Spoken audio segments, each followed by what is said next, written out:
are Thank you, live. Teresa. We are now live, which means this is the official continuation of the Wednesday afternoon House Appropriations Committee meeting. And we are continuing with committee discussion on several topics, including the budget, bills that are before us, CFR money, and the like. So I want to take a piece of language off that is just driving me nuts because of all the double negatives. If we turn to section, if you go to D105, it's D104, and it's section 2. It's with the Tax Computer Modernization Fund, and it's the repeal that's in D. And the administration was asking to repeal the sunset, and now they're repealing their repeal. And I'm just not keeping this in my head. So Maria, are you with us? I'm not seeing. Yes, I am with you. Okay, so Maria, what this ultimately from the administration, they're repealing their repeal, which means it keeps the sunset in place. Yes. And the Ways and Means Committee agrees to keeping the sunset in place. And That's so, right. so as long as that keeps the sunset in place, I would put it on the table that we accept it, because that's what the Ways and Means Committee wants, that check back in, just to understand the money coming out of the modernization fund from the tax computer system, and not just, letting it be on a program on its own. So the repeal keeps the sunset. Is that correct? I believe so. Yes. Yep. All I'm asking right. is to do what we need to Yes. do to keep the sunset in place. I And think if you want to keep the sunset in place, you accept this language. so would the committee members agree with the administration and Ways and Means to repeal the repeal, keeping the sunset in place? Yes. 1, 2. Yep. Oh, thank you. I can take that one off the table. That one belonged to me. Now I am willing to go almost anywhere where members are ready. I know you were waiting for other committees to complete their work. And Kimberly's not with us, so she's probably in House Human Services. Does anybody have any language, any numbers, any other language, anything they would like to bring forth? Mary, do you have anything? Are we ready with the VSEA language? We could talk about the draft that Betsy Ann Rask forwarded after our conversation. I have sent it to the Government Operations Committee for their review. They have not reviewed it, but we could accept it pending their review if you'd like to do that. I would like to do that, and I would like to make a determination, and then we can, anything that we do if they come back with something differently. I am trying to figure out, I need to send it to Teresa so people can look at it. Okay, that would be good, and then she can put it up. And Diane, does Teresa have your new change as well? Good, that one after. Okay, well, okay. Diane, you may need to remind me what you sent me. I have a lot in here. Sure, that was, I think Maria sent it to you. Jan Dickerson sent this morning early. I'll send it to you again. And Maria, while Teresa's looking for all of those, and I don't care which order they come up, Maria, do you know if we have that language finished regarding your joint fiscal construct, or is that still hanging out, and the small change to the beginning on A102.1?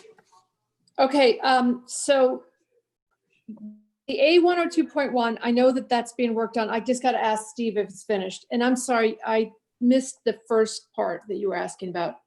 When the legislature adjourns, that it allows the Joint Fiscal Committee certain parameters to get CRF money. Okay. Okay, let me find out. No, he's really stressed, so maybe we shouldn't ask right now. Yeah, I'm just gonna keep it on my list. I Okay, won't ask him now. I'll ask him in a bit. okay, good. Okay, I think I have it, Diane. Okay, I'll let's. send it put to you to that make on sure. I have Mary's ready to go, though. my- Okay, Mary, whatever one you want to put up, we'll do. So you want to screen Oh. share, Teresa? Yeah, hang on, something Yeah. just weird just happened. I think I have too much open. Okay, oh, there we go. Okay, now.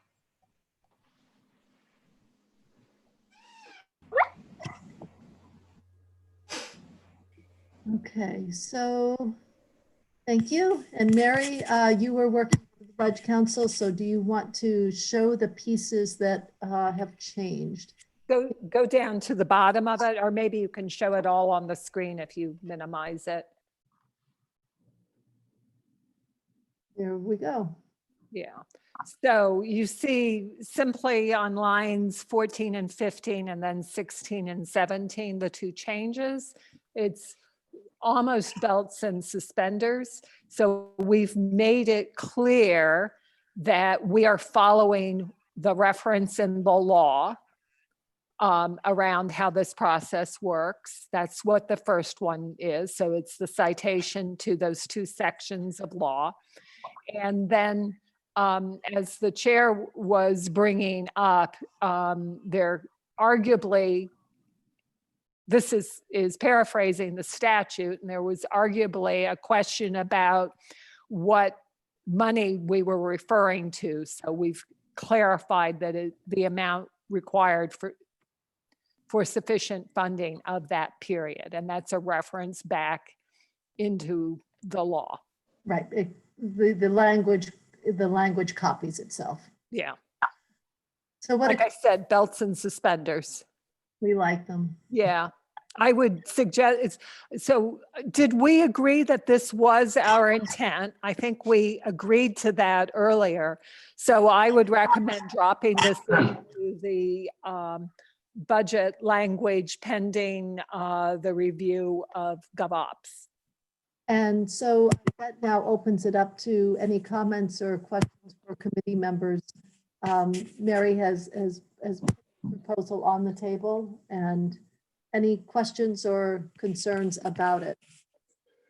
Are we ready to, could I have a full screen, Teresa? So we cite the statute and then we use the same wording, the amount required for sufficient funding. Teresa, can I have a full screen when you have a minute? Thank you. Questions for Mary? Are we ready to take a position? Knowing that we are going to have GovOps weigh in, and then we could come back and revisit it as needed. If so, I don't see any questions. Those of you that would accept. Marty, hand up. Is there a hand? I don't see a hand. Who has a hand? Marty. Marty, I don't. Marty. Go ahead, Marty. I don't see him. Teresa, can you give me Well, anyway, hands? Okay, what? I just Oh, wanted didn't to see the typos. clarify.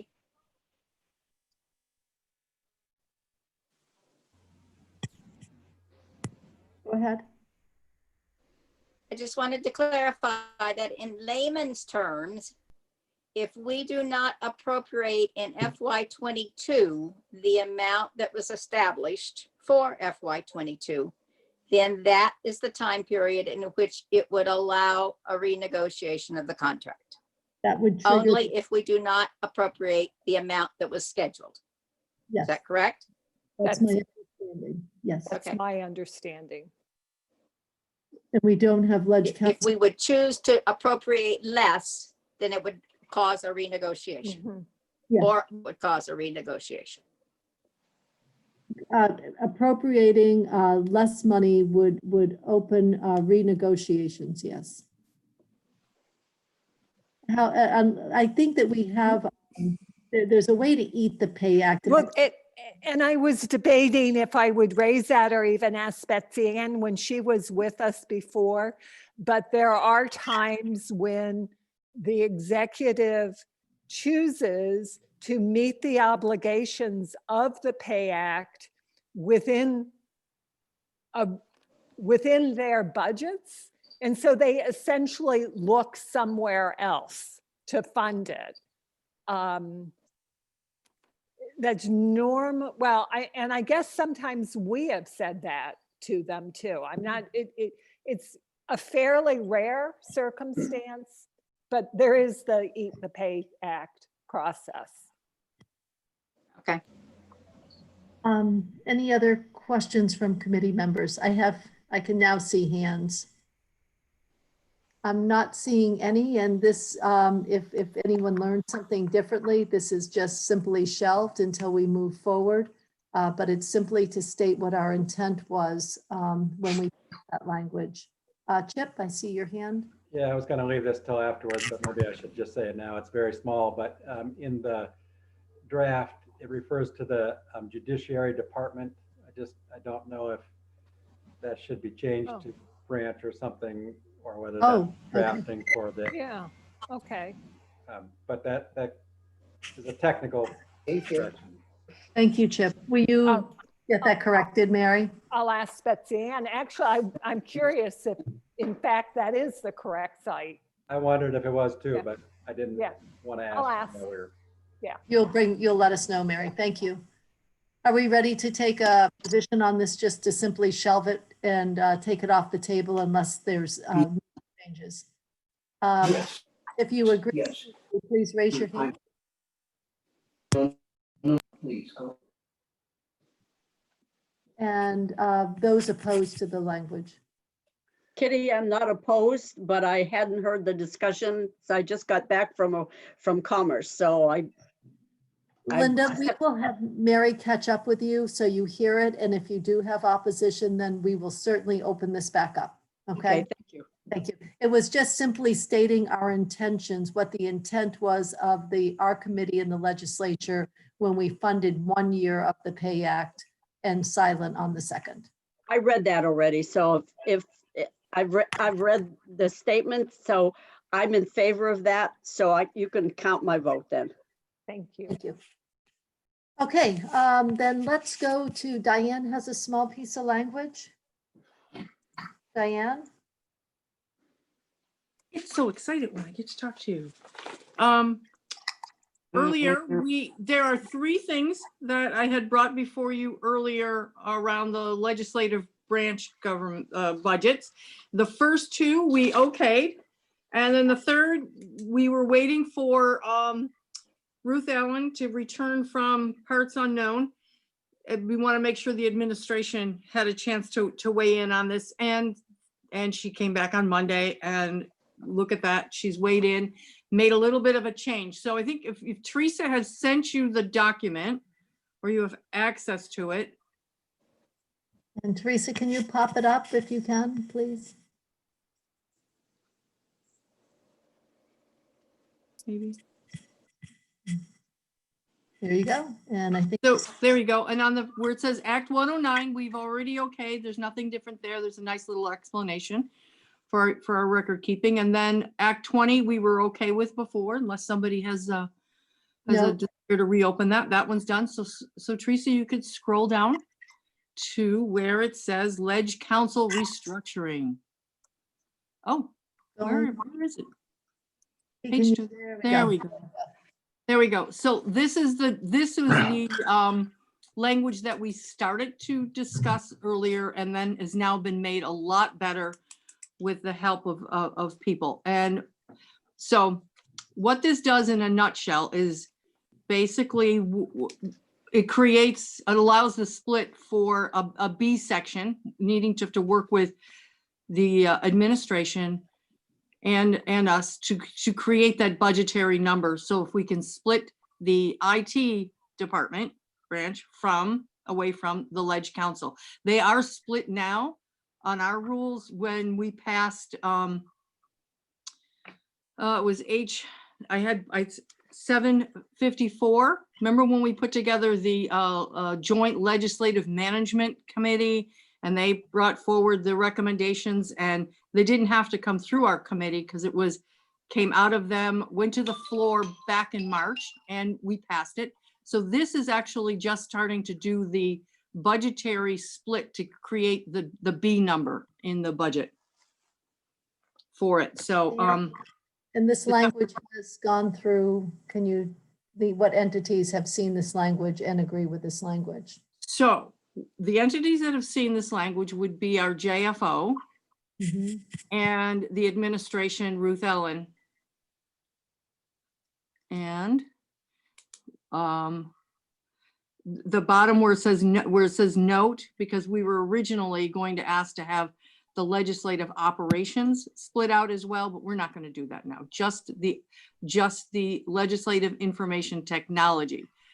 When we get to the B section in our web report, you will see B 126.1 is the legislative information technology, but there's no numbers in it.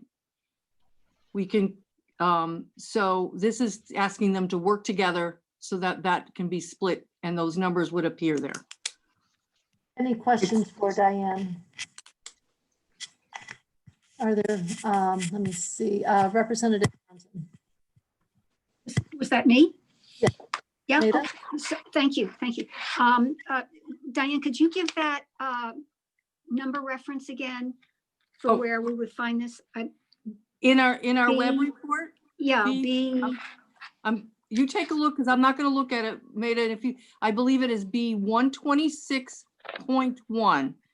B 126.1. It does not exist at this time, Diane. Well, no, it should be in there, but you'll see that we had, there's Oh, zero. Oh, yes, it's missing the one though. I'm sorry, it's just 126 and it says remove technology information. Right, you'll notice that it says got $0.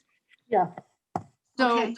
this is, but when I look up ahead at, I think it's 125 Legislative Council, yes. that number is like 5 million. That's because the information technology and the Leg Council is rolled all into there. And so we're looking to kind of get the web report to reflect the reality of how they're functioning. Thank you, Diane. You're Ada, welcome. did that answer your question? Yes, thank So you. coming soon, but not yet, will be separating of the legislative operations. And if you're looking for something to read before you come back in January, you might want to look at 754, I think it's Act 144 that passed in March. It was passed on March 10th off the House. So it's not something that was totally on our radar screen. And the only reason that I keep the book on it is because it's my sections of budgets, but it's in process. And we might have in January more references to as they move along with this configurationing. Thank you, Diane. You're welcome. All right. Diane has this language and that aligns the language with what the intent of the legislation that she just referenced that was passed. Are there any additional questions? If not, if I could have a quick raise of hands if you approve of this, agree with this language to get shelved. Can you see us? Yes, I can. And then anyone that is opposed, please say no. And take that off as well. And then Maida has a piece to do when we come back, and there may be a few other pieces when we come back, but we now have Treasurer Pierce here. And welcome, Treasurer Pierce. It's nice to see you, and I believe Ashlyn has joined you as well. We have a half an hour scheduled for the state treasurer, and I asked her if she would come in and give us an update on where with the pension systems and the all four systems, and also to hear any questions and answer any questions that we might have at this time. So we have about a half an hour, and I some things that you're working on that you would like to share with us as well. And I realize you do have a small piece of language I'm not sure if Ashlyn has sent that. I haven't Yes, seen. so I just sent it to the whole committee, the Thank you. attachment and the language. Okay, so if we could also do that language at the time, that would be great. So Sure. it's always good to see you. As it is to see you folks, thank you for all the good work. You know, when Diane said something to read, I suspect you're going to have quite a bit of reading as you move forward. So thank you, Representative Lanfear, for that warning. But hey, I'd like to start with the easiest and hopefully get that out of the way quickly, which is the change to the language to ask for that to be put in the appropriation report for the Capital Debt Affordability Advisory Committee. And as you know, we generally submit those earlier, I believe, September 30th. This year, we were doing some additional work at the request of both some of the members of CDAC as well as members of the legislature to look at the assumptions and criteria we use to develop our recommendation for the amount of money that could be bonded or issued and subsequently reviewed by the Institutions Committee. Because we're doing this extra process to take a look at those criteria, we're looking to move the report deadline to October 30th, 2020. We talked to the administration and they said that November 1st is as far as we can go. So we gave ourselves a couple of days there, but we expect to be able to turn that report in on that date. It will not interfere with their capital planning process. And again, we checked with the Deputy Secretary of Administration on that. So we hope that you will include that language in the budget so that we can do that. And again, it will give us some more time to look at criteria that we use for that report on what the amount of debt issuance can be done over the next 2 years by the General Assembly. And I would point out that while we make a recommendation, you folks can, it's not a requirement, but in the history of CDAC, which goes back to, I believe, 1989 or 1990, you have never exceeded the recommendation of the committee. Questions on that language that any committee members have for Beth? And Peter, this would be your language on the floor, so that you're prepared for that. Maida? Thank you very much. So is it that it's basically simply the date that we need to be looking at, or is the whole section? I'm going to pull up the language again. I just put it over there. So it would allow us, and again, just during this year, to change, again, that net tax supported debt that may be prudently authorized is what our current mandate is, and just put that out to October 30th. So allow the work group, which is a subset of the committee, to look at various criteria that could be used to take a look at our borrowing levels. And we are currently in that process. We've had 2 meetings. We expect a few more, and then make a recommendation to the whole CDAC and begin that process. And what had been the date, or what is still the date until it's changed? I believe it's September 30th, so we're asking for an September 30th. additional month. Thanks. I'm sorry to have missed that earlier. No, that's fine. So when we look at the language, what is it the treasurer is asking us is if we would approve moving it from the September date to the October 30th date. Right. Is that accurate, Beth? Yes, for 1 year only. Okay, 1 year only. Thank you. And any final questions on that? And we will look at that language after the treasurer is gone. Thank you, Beth. Let's move to the retirement and healthcare pieces of the retirement. Absolutely. We could just have an overview and also, do you have a point, you have something here for us. Thank you. Yeah. So before we do that, if I could take 1 or 2 minutes, I wanted to commend the retirement board, and we've been asked several times, has the number of folks retiring gone up? And the answer is yes. And just to go over the numbers, so the retirement system, the state retirement system, had 22 retirees as of June 30th. in that month, in July, which is typically the month we see a great deal of retirements, particularly in the school system. And that was 379. And the municipal system had 97. The teachers did go up over its average, and I neglected to bring that with me. The question has been, is that related to COVID? Is it not? There are two pieces. So COVID is certainly one of the factors. The other factor is that certain health benefits that we negotiated in 2010 kicked in this year for folks that have over 25 years of service. And so I think it's a combination. I can't tell you because we don't ask them why they're retiring, which is which, but I would say that both factors are part of that. The retirement staff did that virtual, a lot of virtual coming in when they needed to get information. And we've never left a person off the July retirements, particularly as I say, teachers retire after June and into July. We've never left anybody off the retirement list and said, you got to wait till next month. We did not again.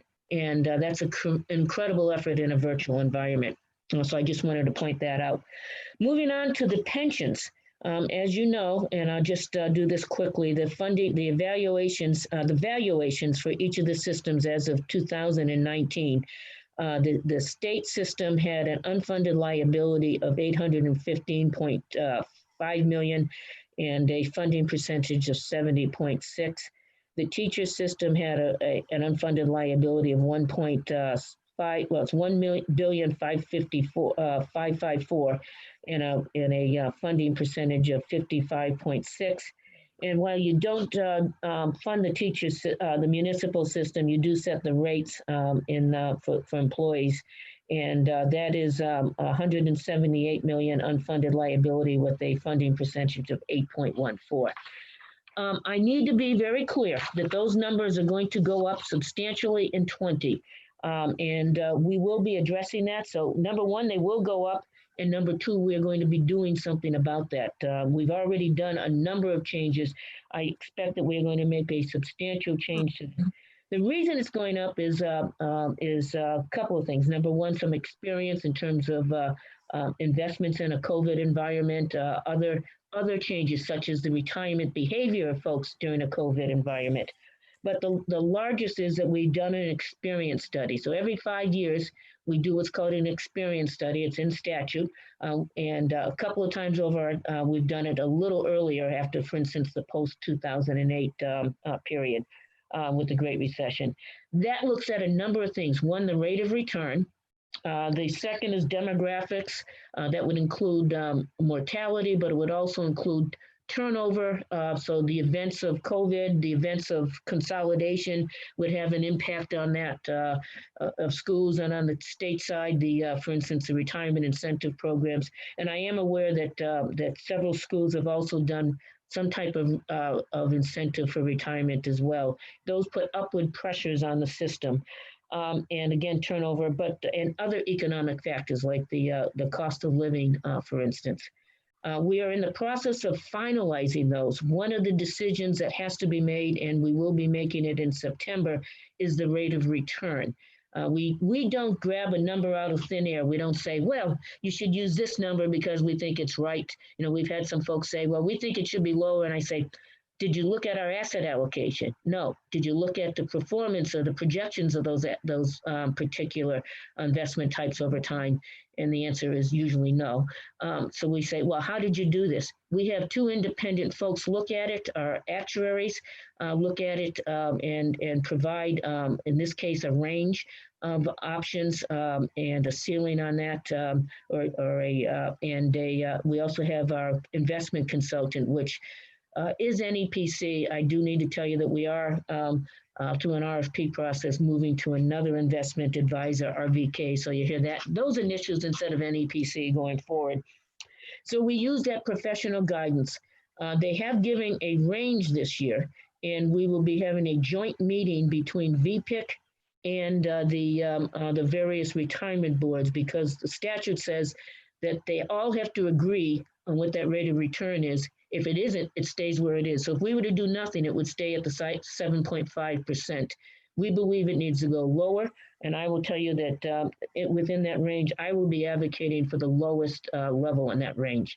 Because I think that we really need to get to the big bang and put all those cards on the table. And if we can, with the lower rate, if you have some good investment experience, it would be good in terms of gains, and it will be conservative. So this will be a very, very big increase.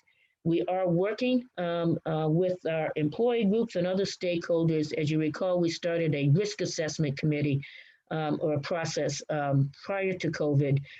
It was interrupted by COVID, and we expect to do a little bit different, more one-on-one and working with all of our stakeholders, but some discussions, and we will be coming back to you. We will be coming back hopefully around January 12th with some thoughts. I can't say that will be the absolute deadline, but my belief is that we need to make substantial efforts and changes to continue and to essentially address that increase in liability and hopefully and then some. So that will be our goal. And again, I just wanted to warn you up front, there is something, there will be a substantial increase.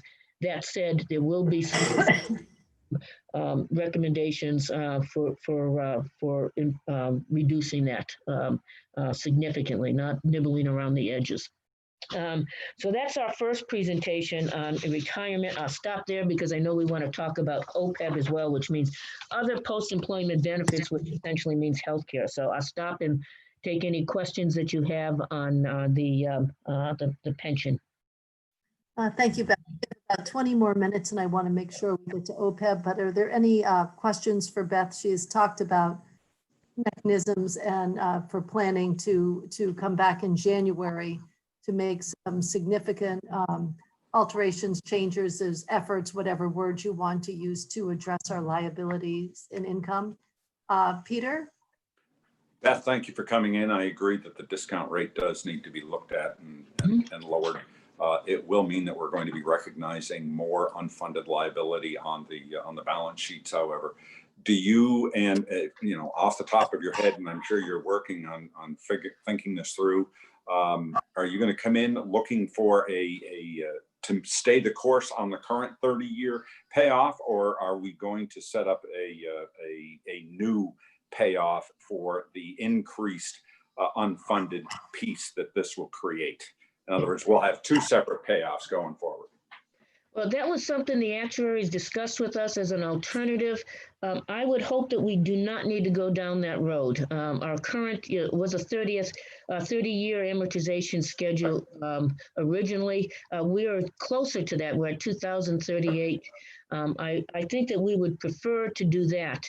Now, that will put more pressure on what's called the ADEC, the amount of money that you have to appropriate. We can have a discussion about pushing those new liabilities out. Some pension plans will say, this is how much you did. And starting forward, if you have any additional unfunded liability, you would amortize that over a longer period of time. Not necessarily 30 years, but maybe 20 or something along that line. That's an option. We would prefer not to use that option. I mean, it still exists, and we may be talking to you about that. But I believe very strongly that pushing that out is not the ideal solution. If you think that, I just want to make sure I am in favor of keeping 2038 there. It would only be for the additional liability. That we could have a really good discussion. So good. Absolutely, and we can have that discussion. My belief is pushing it out any further is not ideal, but it's certainly a discussion that we can have, and it's certainly something that the actuaries have already talked to us about. Okay. The only other comment I'd like to make. Beth, I have just a couple more questions and then we can move on. I have Dave and Mary. Dave? Yes, thank you. Beth, if I heard you right, it sounded like you said, I want to be conservative. I want to drive down what the earnings of our portfolio might be. Is that correct? Yes, within a range identified by the actuaries. Not something that says, it must be 5, you know what I mean, or something like that, which is way off. To be very candid, there is a range, but it's about 2.5% of range. It's not a big range. And, I think that we should be conservative. Now, that's my opinion. The boards and the VPIC, I have one vote on VPIC. I have one vote in each retirement board. So I get to vote 4 times on this, but it has to be agreed with all the parties. And there may be differing opinions, but I'm going to move very strongly that we take the lower end of the range that the actuaries have recommended. And by the way, that range is consistent with the with NEPC, our investment advisor came up with as well. Okay, because the more we drive it down and we're off, the more we're going to be reducing state government elsewhere to meet that liability. So I'm more concerned with it being realistic than liberal or conservative. But thank you. I hear you. When I say conservative, it's within a range that the actuaries have presented, so it's realistic, and it's not something that artificially forces this. We stay within the range that both our investment advisor and our actuaries have identified. I wouldn't suggest something just for politics to make it bigger. That would be something that I think would violate our fiduciary responsibility. Although I see some folks, I'm just going to be honest, to take a somewhat arbitrary approach to the rate of return. We take professional advice. Well, you could take the. Thank you. Dave, we have, and then you wanted to move on, Beth? Mary? With one exception. Wait, Beth, I have Mary's question first and then we'll move on. And this is an observation. Beth, you mentioned that there was an increase in retirements in the teachers' pension side. Yes. And it may have been caused by early retirement incentives. This is an issue that I have raised with us before, that incentives offered by school boards to reduce their year-over-year costs have no cost to them, but have a cost to us. And this is something that we need to address. And it's an example of these small actions that if we were taking them, we would not see the liabilities add up and up over time. And we've done this on our side with state employees. We've done early retirement incentives, but we have then seen the cost in the retirement fund in later years and have said, oh my goodness, we have unfunded liabilities. We are creating those by failing to take the actions to control the costs, such as the one I just described. Well, I would agree with you. Now, the data we have is anecdotal. We don't have because we have a number of different school systems, as you know, and even with consolidation, I'm not sure I'm using the right word with that. Apologies if it isn't, but that has reduced the number of schools. But I've seen anecdotal information. The NEA has provided me with some of that in the reasonable past, not the most recent. So we're going to take a look at that and see the impact of that. I would agree with you that it is an impact, and we certainly will put that in our discussions. When the state did retirement incentives, there was an impact. We tried to make it cost neutral by saying you have to keep the X number of positions open. And it's not the position itself. You know, I've heard the argument, well, we didn't fill this, but we filled something else. Yeah. The reality is between 2010 and in 2014, I believe, I'm going to have to look at my numbers again. So this is a little bit,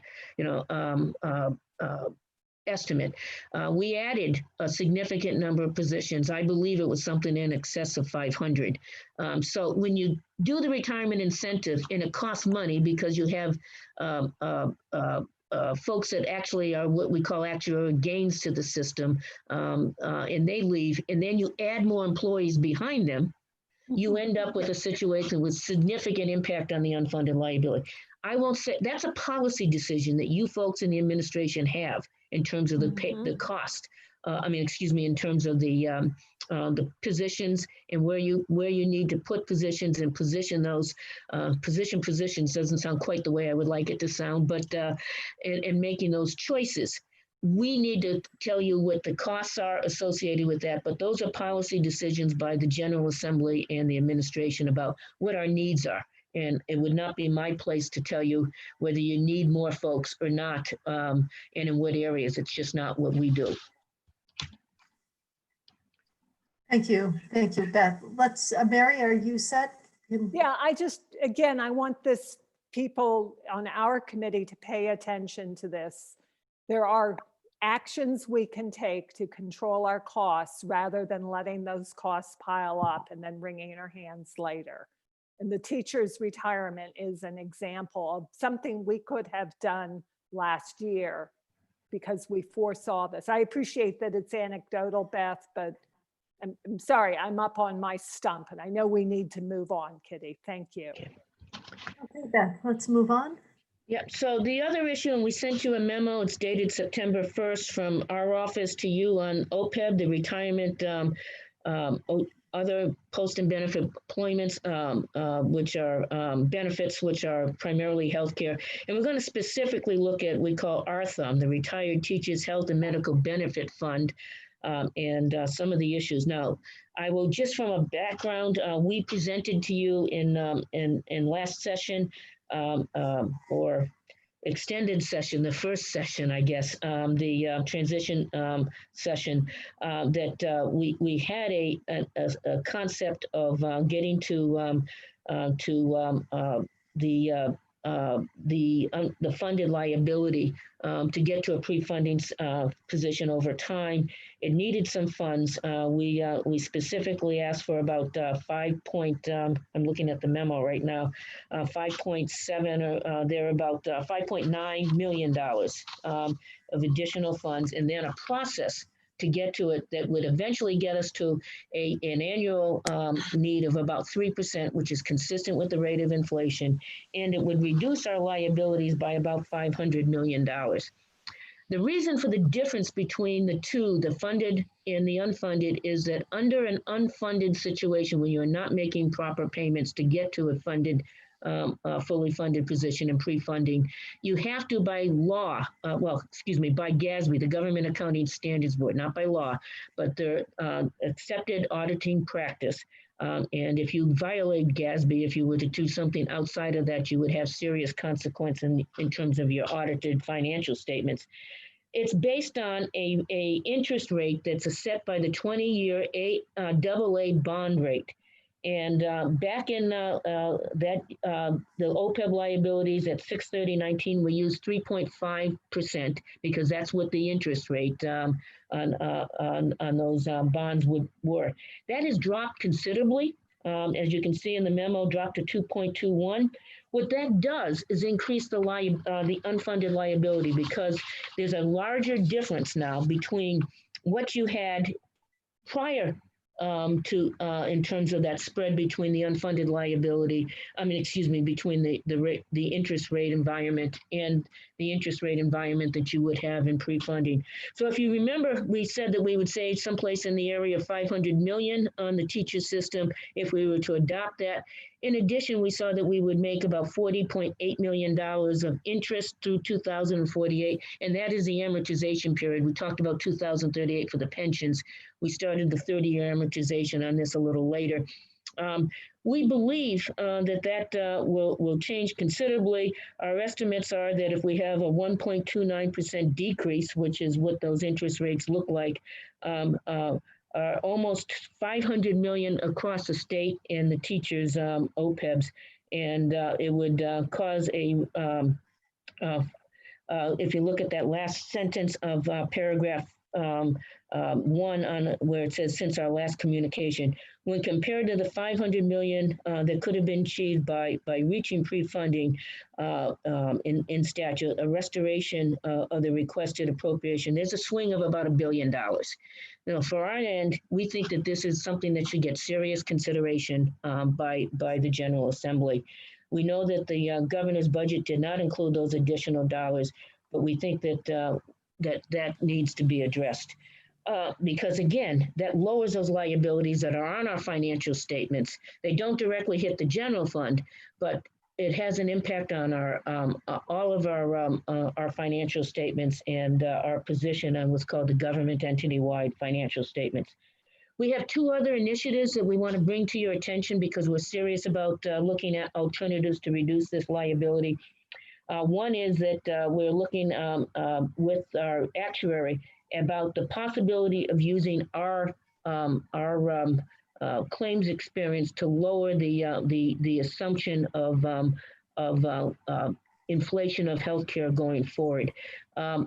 We're fairly small, despite us thinking about us as a fairly large program. We're fairly small, so a census evaluation, typically they use, given our size, they use national health rate percentages. So they're saying it's going to be up X percent by, for 2015, 25, for instance, and therefore after that, this amount and this amount.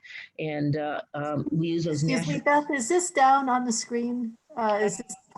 Page 2.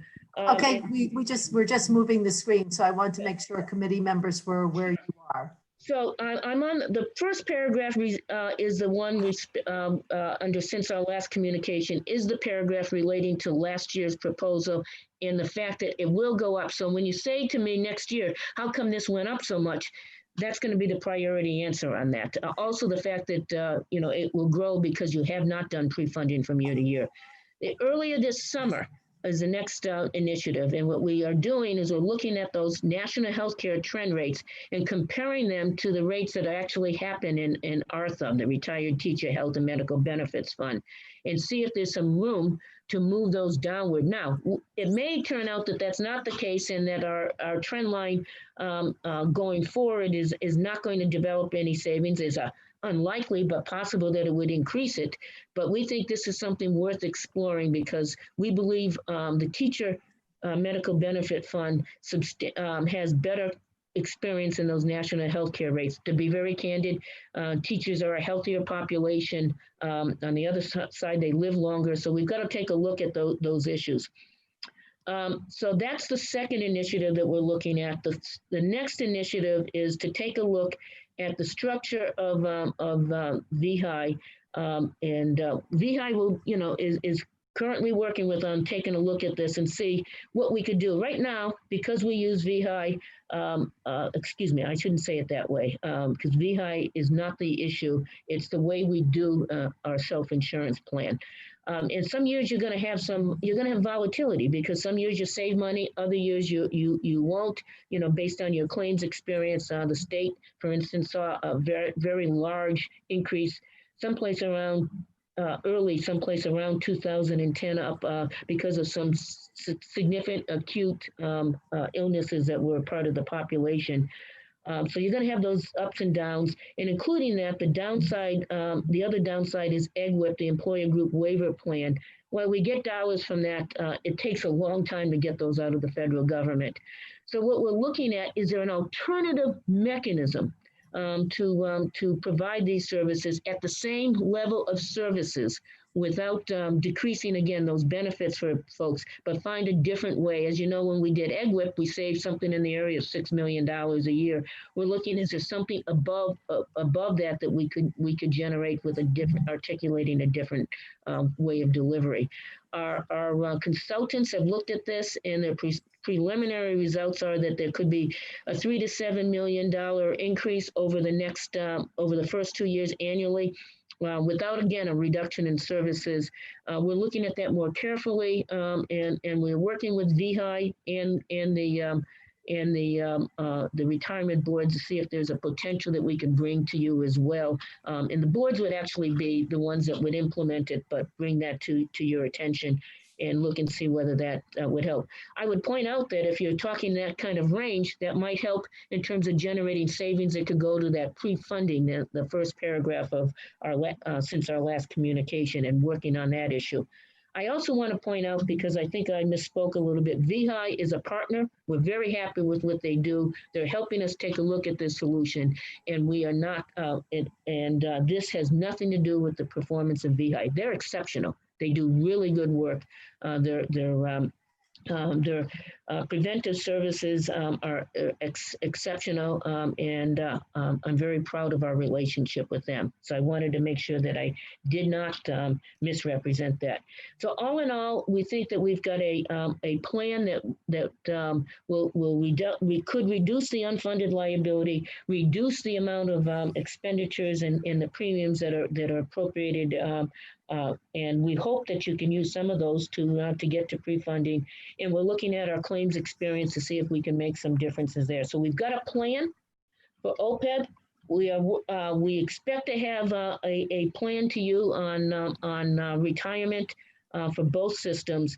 And there's the comment that we need to work on all 4 buckets. That's what we're doing, and we'll bring that to you. The only other thing I would add, because I did not say it earlier, but you've heard me say it before, the changes in the pension system are within the context of a defined benefit plan. For me, the defined benefit plan is the most cost-effective way to deliver services. We've got data that proves that from national associations, from independent retiree organizations, a group that's independent of all that, an actuarial firm that's part of a human resource benefit firm that's independent, that says over time, investments in defined benefit plans give you more dollar for the buck on the investment side. And so we would continue to advocate for a defined benefit plan, but are looking for some substantial savings within that model. And, Thank you, Beth. yeah. Does that go down further, Teresa? Is there anything? Here we go. Okay. I think there's a conclusion, which again, I want to thank Will Krewald, who's our Chief Financial Officer. He's done a lot of critical work on this. One of the things they say, which you can do to improve the office, is hire smart people. And I look at my crew, Ashlyn, Doyon, Michael Clausen, Will, and all the staff that work for them. They've been taking care of the COVID issues, working through cash management. We've got some very dedicated people that are making sure that we pay the bills, we invest our money, and I should point out our investment team led by Eric Henry, but with some very competent staff. We've got a great team, and I'm proud of them. Thank you, Beth. We have a couple of questions, Diane. Thank you, Beth. I tried so hard to keep up with you and take notes. I'm going to go to the 3 points that you put in since our last communication. Let me see if I can just recap them in a way that if I capture what you say, but in a very simplistic term. Yeah. The first one, we're earning less money because there's less of a return. So therefore we've got more of a liability. So the bill it's going to be next year is going to be higher. It's not whether actually, you've helped us and I do want to say thank you. You're allowing us to take the money in the 2 funds, the R-Thumb, which doesn't have a lot of money, and the teachers, the state fund, which has some substantial amount of money, and allowing us to invest it with VPIC. So that will improve our rate.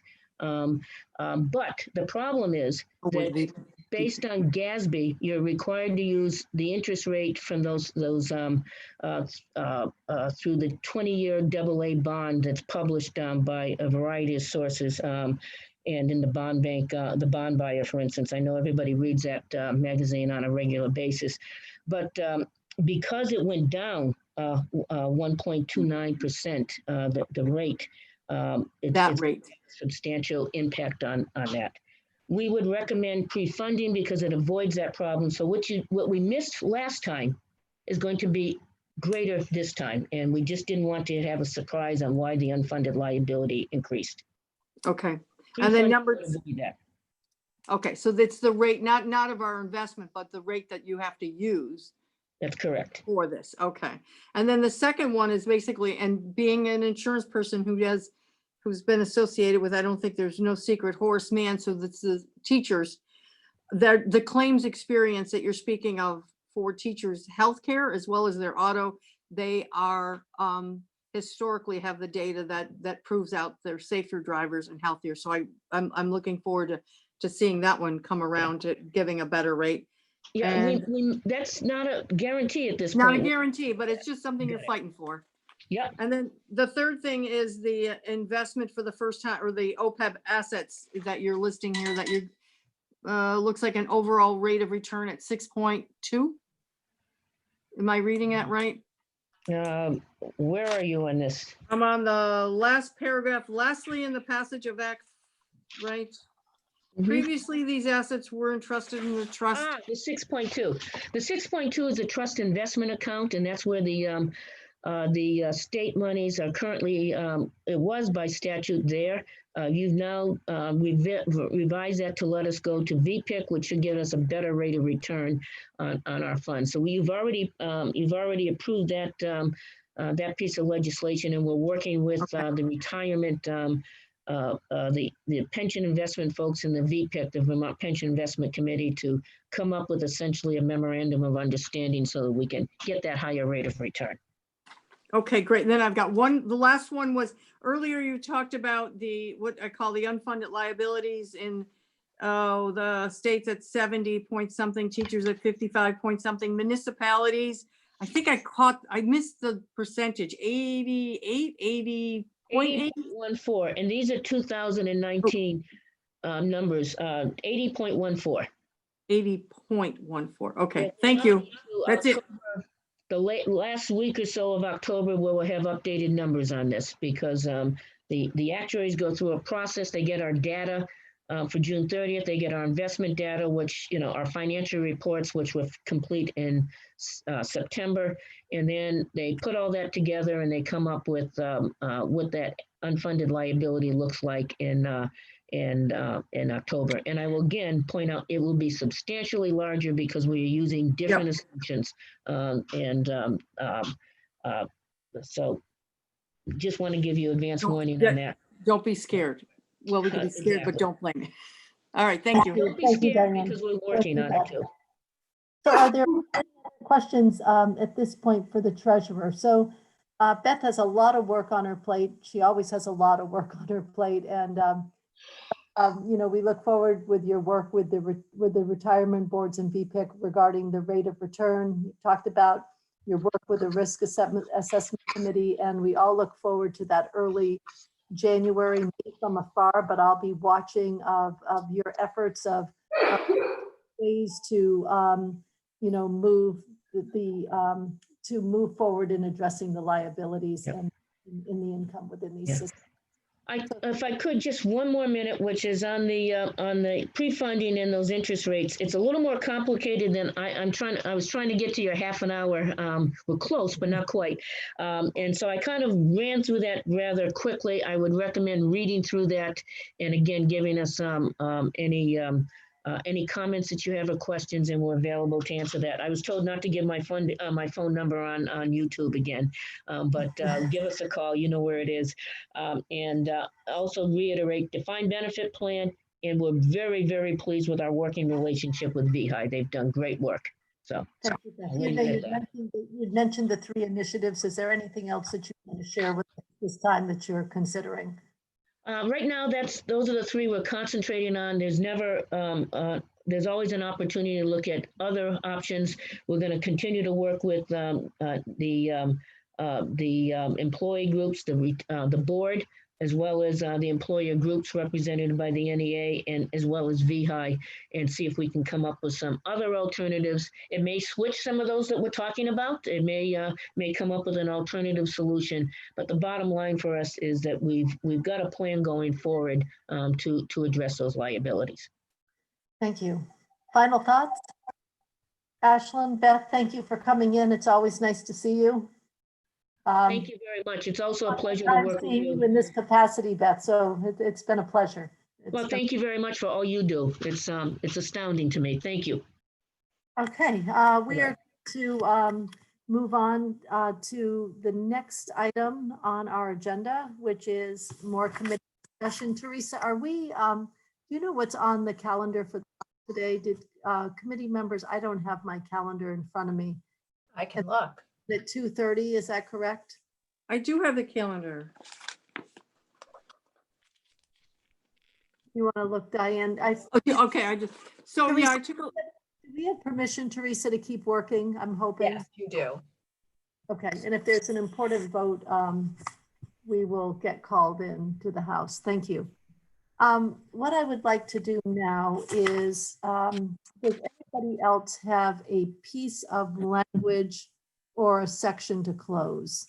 And I'm hoping Kimberly will be back shortly. Human Services. Maida, you have a piece. Thank you. Yeah, I just wanted to let everyone know that the body camera language has arrived, as well as the two pieces for Diane with regard to the Capitol Police. I've sent a couple of clarifying questions back to John Gannon with regard to the VSP body cam language that they sent, just to make sure that we understand what their intent is, what the House GovOps intent is.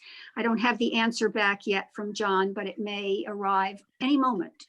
But Diane might have clarity with regard to her sections.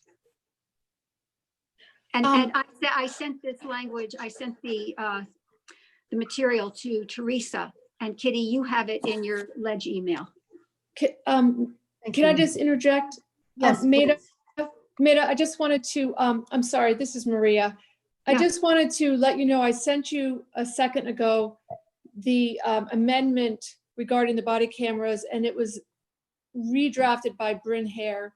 So it's very good looking. You're gonna love it. Great, so great. We still have the issue of the intent, but I just want you to know we have really nice language. Good. teed up. That's the great thing, because it was unclear in what they Very had, unclear. what John had in his email. Very unclear. Okay, Yeah. good. Thank you so much. And thank you to Bryn. So I guess, and Maria? Maria, does Teresa have that, or can you put I it just sent if it to Kitty wants it Teresa. up? Okay, and at 1:30, John Gannon did, 1:30. at 1:30, 1:29, I have a response from John Gannon for the Department of Public Safety and Sergeant at Arms. Were you asking clarification on that? Yes, I was. Okay, Because it wasn't clear which language for sure they wanted to keep or add or whatever. But Maria has solved our problem, because formal language, she was just saying, was put together by Ledge Council, which has just arrived. So it's a moot point. The business, my concerns with regard to GovOps intent, it's right here from Ledge Council. Okay, so can we pull that up, Teresa? Sure. Do you want me to send it to people too? Please. Okay.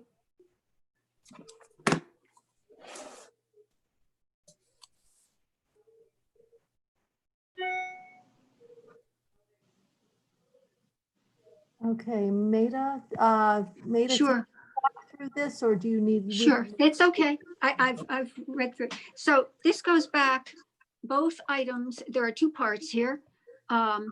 They go back to when the commissioner was in giving the DPS presentation earlier this month.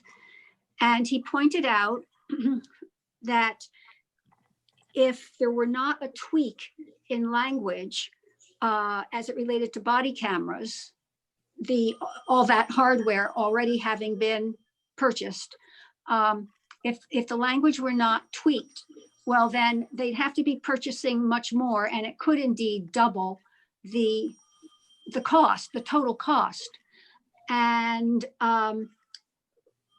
he and GovOps were asked to go to work on this issue, and we have here the result. They did work together. I know that from the emails that I saw go back and forth. And to clarify that we don't have to purchase double the body cameras, which have already been purchased, we have here, it's the first part right up at the top, 1818. The department shall ensure that all members assigned to the Vermont State Police Field Force Division that routinely engage with members of the public related to the enforcement of laws are equipped with a body camera or other video recording device on his or her person. that to clarify that, for instance, someone who's sitting at a desk all day and never interacts with whomever is not supposed to be wearing a body camera, or there is not a need for the body camera. So that was the first piece. That's with regard to the body cameras and the tweak that keeps things doable within what we thought was understood to start with. The other piece that he brought up was in section 8. Okay. And you just keep going a little further down. There's another little tweak that was necessary. Yeah, right there, Teresa. And again, they worked together, the commissioner and the committee, GovOps. And you'll see the new language to be added, that the department shall complete the deployment of video recording devices in accordance with requirements of said statute on or before March 31, 2021. And the commissioner had mentioned when he was with us that that the hardware had been purchased, things need to be installed. The hardware needs to be installed. So this clarifies by when everything is up and running. Thank you, Mayor. Oh, yeah. sorry. Were you- No, that's good. That's good. This is very clear, and I think you've summarized it beautifully. So are there questions from the committee? The top part really states, that we're not purchasing video recording cameras for, somebody who's sitting at a desk all day and not interacting with the public. Are there any questions on that piece? I'm not seeing. Chip, I'm sorry, you have your hand up. I can't resist a very brief policy question. Do you know, Maida, whether we have statewide guidance about when law enforcement or particular state police need to be using the cameras, be recording? Maintain operations.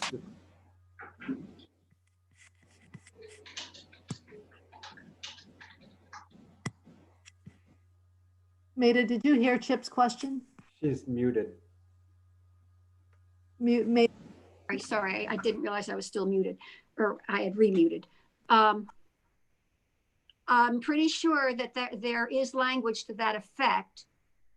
Whenever there's interaction with folks, I believe that a recording device is supposed to be used, but I'd want to do some research. Actually, I think my first stop in doing my research to truly answer your question, Chip, would be to contact the Judiciary Committee, because I suspect they could tell me exactly where to look.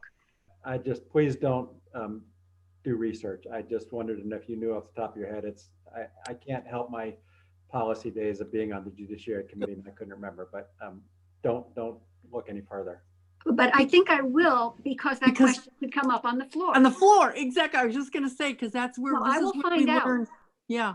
Yeah, it's a perfectly appropriate kind of question. I know locally, whenever our officers go out, they've got those cameras running, And a thing I do want to point out, even if in the language that has come from the committee, up there in the first part, the last part of that sentence, even if it's not a body camera or other video recording device on his or her person. I don't know exactly what that kind of video recording device might be, but apparently there's technology that could be used in place of what's in whatever the term of art body camera refers to by way of technology. The bottom line here, covering that nothing's going on in interacting or engaging with members of the public that's not recorded. Yep, are you continue? No, that's it. I think this language does exactly what it is intended to do. I'm fine with it. Thank you, Chip. Any other questions for Maida on this language? Could I have a full screen, Teresa, please? Thank you, Teresa. Maida has a proposal for language on the table. Are there any final questions? Those of you that would support this language, could I have a hands up, please? Okay. And those opposed, if I could have a verbal no. Thank you, Maida. And Maria, you now have another piece of language to fit in. Perfect. Okay, I'm just trying to keep you up to date, Maria, so this bill can get written. We're going to shift because we like to see how many topics we can do in a day in House Appropriations. And sometimes Madam Chair, I think we should take note of where we go between fish and wildlife and, you know, we go. Kitty, kitty, kitty. Yes. only because we're on the subject, the second part of the memo. John Gannon's memo, the second part was on, we can close that if you choose Oh, to. yes, while we're here, let's do that. And that was on John's memo. And if you open that up in your emails about the Capitol Police position, the new funding, the Sergeant at Arms is now withdrawing that request and the House Government Operations agrees. Good. Yep. Would this committee agree with the request not to fund that position at this time?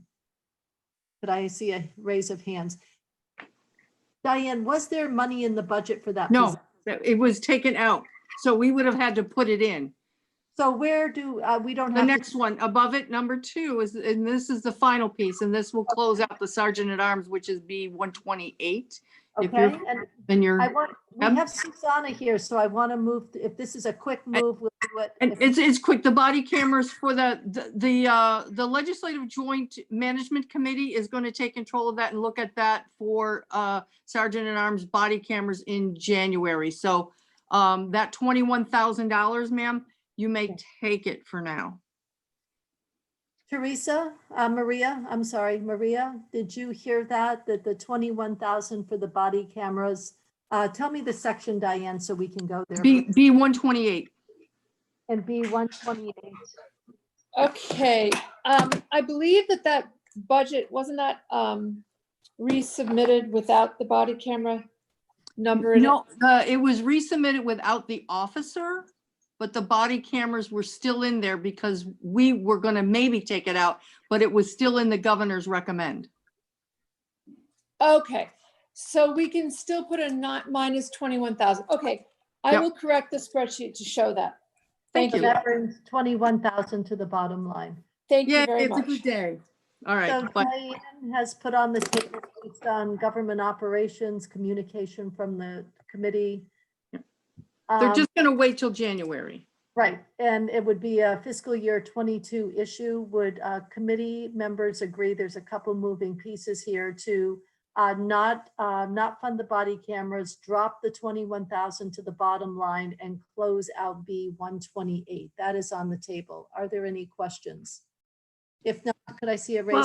Well, hang, That's a question? yes, Okay. it's not a question so much, it's just wanting to make sure that anybody listening understands that when we say we're not funding the body cameras, this is with regard to the Legislative Capitol Police. Right, thank you, thank you. Yeah. Very important distinction made. We are funding body cameras for the state police. Yes, yes. Thank you for that distinction. That could get us into a lot of hot water.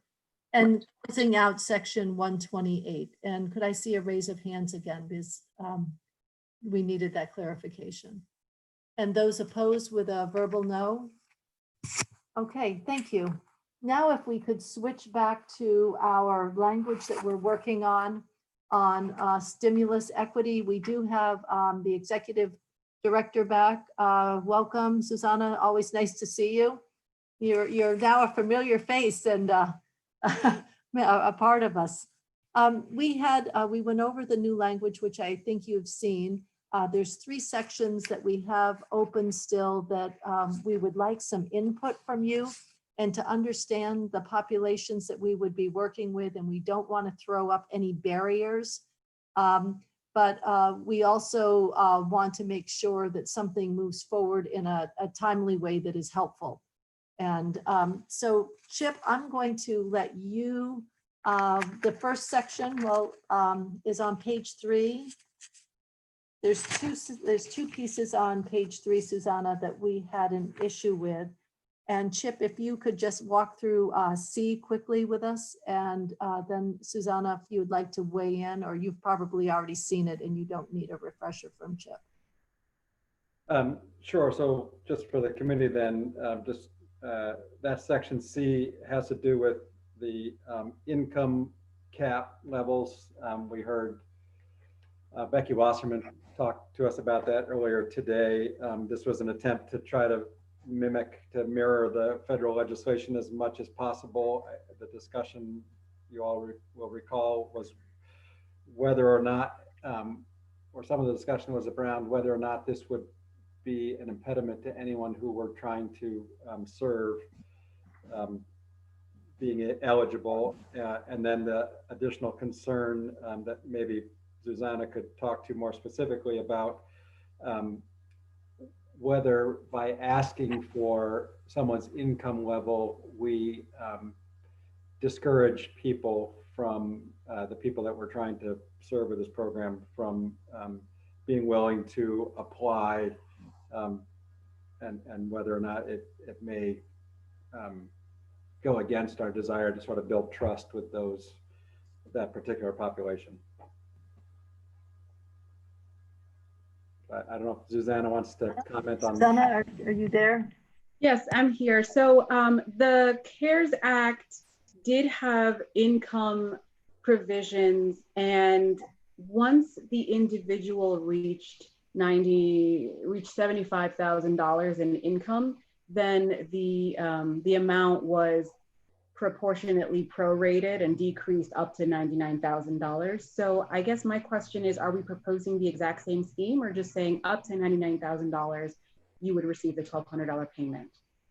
So in this particular case, it's up to that amount. There's real complications with trying to follow exactly the way it was done in the federal program. And in addition, they were based on your eligibility was based on your income tax return, which won't be a possibility for most people in this case. But this was an attempt to be as close to that as possible. But Ledge Council walked us through what some of the difficulties with mirroring it exactly were. So this was an attempt to be as close as possible. Okay. Well, I would say that, I mean, it seems fine. And frankly, I don't think that we're going to get a lot of people who are above 75, let alone $99,000 in income, who would be applicants here. So I think we're very likely to be under the threshold. And to the second question about whether it creates a chilling effect for people to apply, if we're asking about the incomes,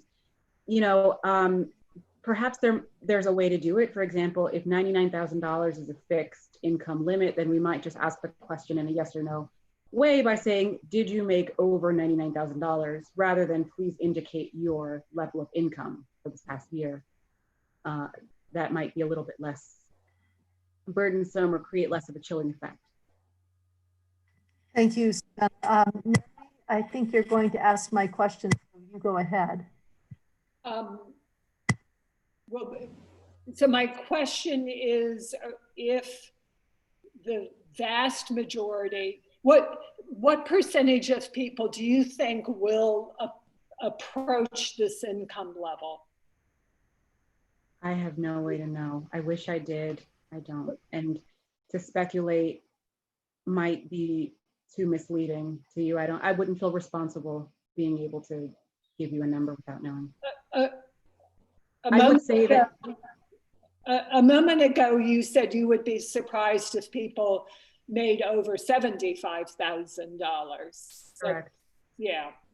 Yeah, I mean, I think that the people who are most likely to approach these income limits are probably people who are US citizens, who may be employed in higher paying jobs and have proximity to a person who doesn't have a social security number.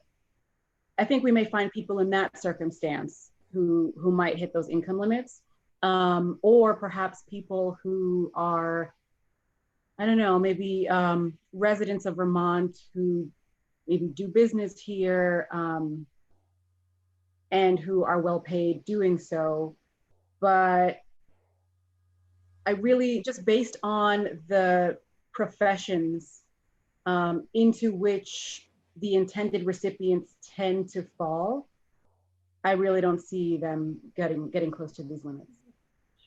And the reason I'm asking is I'm wondering if it's necessary to have this language. Probably not. So- Probably not. I mean, again, you know, talking about parity, if we do have applicants who did make over $99,000, it would be appropriate, I think, to cut that off. So, you know, I think the question is probably fine, but very few applicants, I think, will meet that threshold.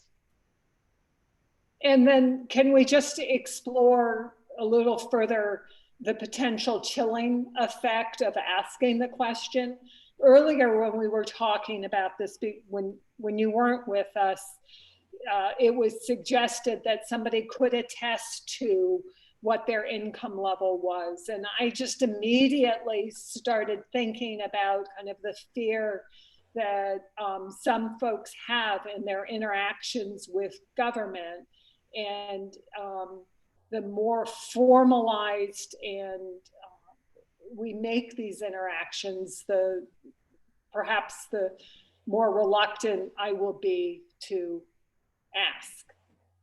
That's a great point, and it's an excellent point, and I think that's why we say often we want to think of this as an information exchange. So part of this is that we're collecting information from applicants, but the other part is being open and transparent about why we're asking the questions we're asking. So having applications, which of course should be translated, right, into the different languages spoken in Vermont, but having these applications that are translated and that also say, this is why we're asking question number 3. And it might say something like, you know, 1, it helps us to understand the needs of the people we're serving, right? Because it is going to help Vermont in some way understand, hey, we have a large share of people who fit these criteria, who are living below the poverty line, or who are living above the poverty line, or who are making 6 figures, right? It helps us to know that just from a demographic standpoint. But also to say, you know, we are wanting to make sure that we are administering this program fairly, that there's enough money for people who really need it, and we're asking you the income level so that we can make sure that everyone who needs funds is getting them, and we're putting them in the right place, or something like that. It's also possible, I suppose, that you could ask for a range, you know, just have a list of ranges and ask the person to certify into which range she or he falls. Thank you. My goal is to keep it simple as possible. I agree. I think that minimally invasive questions, ones that are probative enough to help us get payments, but that aren't burdensome, onerous, or suspicious is best. So thank you for that. I agree with that approach. Thank you, Mary. Peter? Thank you, Kitty. Thank you, Susanna, for coming back in. The reason why I felt this was important, and I just want to point something out here, we're talking about adjusted gross income, so you actually have to add back the standard deduction that someone would take for a single. That's $12,000, I think, and for a person filing jointly, that's $24,000. So you're actually looking at $111,000 and $222,000 of income, respectively, here.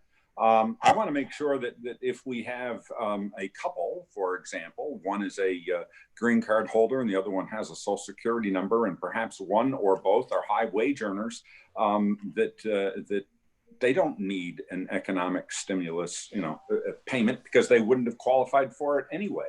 And my intent here was to ensure that we didn't give them something that the federal government didn't intend to give them. And yes, I agree, let's keep it simple. And this is one sentence simple. And I would hope, as you have stated, you can figure out a really good way to ask the question, like, was your income more than X? And, hey, Peter? Yes. Peter, in the example you gave, green card holder and other with a good income, they both got stimulus checks. I can attest to that, as you just described my son and daughter-in-law. And they both got stimulus checks. Okay. Yeah. That is correct. That is correct. In that hypothetical, they probably would both have qualified, but I take the representative's point, and I think it's a good one.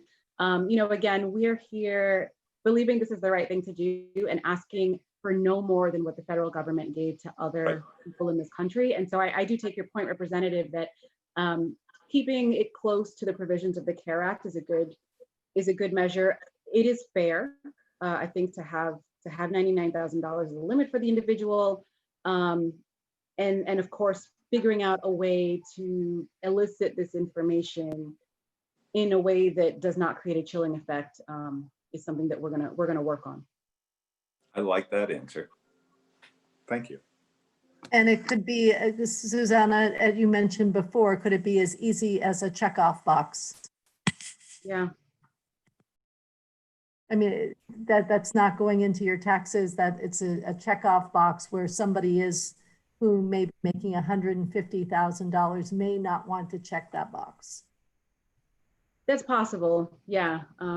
But again, I think just did you make 100 grand? Are you secretly a millionaire?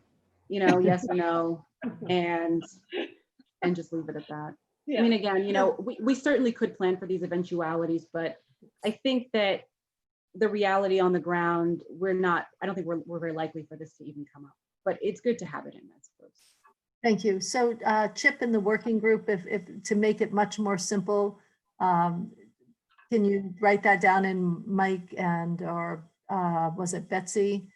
Wasn't Betsy Ann, it was, I can't remember which one it was, to help write some language there that would simplify it and be more of a checkoff box than going back into your taxable year filings. Yeah. Kitty, I would suggest that. Go ahead, Chip. I would suggest that what we need to put in here in the statute is some clarity about whether there's an income cap. How that question gets asked is something that I don't think we should put in statute, but will be worked out by whoever is standing up the program. And we had some discussion about that earlier today about what we're hoping that they will take into consideration, and maybe we put it in there. Okay. Marty? Chip's last point was what I wanted to say. What we have here in A, B, and C is not what's going to show up necessarily on an application form. These are our requirements for the program. Later on, when the groups get together and develop the actual application process, whether they turn this item C into a checkoff box or whether they make it a full-fledged statement, do you swear that you make less than $90,000? I think that's where some latitude can come in preparing the actual application form. But I think as far as the statute is concerned, we want to make sure that eligible persons meet these three requirements. And so your recommendation is to leave it as is, Marty? So my recommendation is to leave it as it is in this statute that tells what the parameters of the program are. Later on, we indicate how they may develop the actual application form and get the information to potential beneficiaries and get information back from potential beneficiaries in whatever way makes sense, as long as they're comfortable with answers to these three questions. Okay, this gives us lots of angles to think about what we want for criteria, and then what we want or what our intent is for the simplification of the actual application. Kitty, can I make a proposal? Sure, and then Peter, Chip, and then Peter. If the committee wants to do that, in the section on page 4, number 2, we already say when the agency adopts requirements, guidelines, and procedures under this subdivision, it shall consider how to disperse payments to applicants who lack banking services or mailing address. We could add something about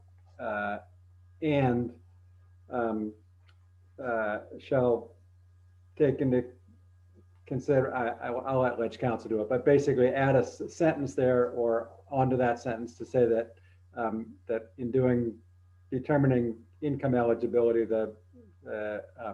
whoever's administering the program will consider how best to ask for income levels without discouraging participation in the program. You know what, something like that. We could just put it in there.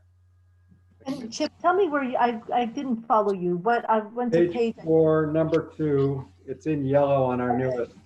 okay. Diane?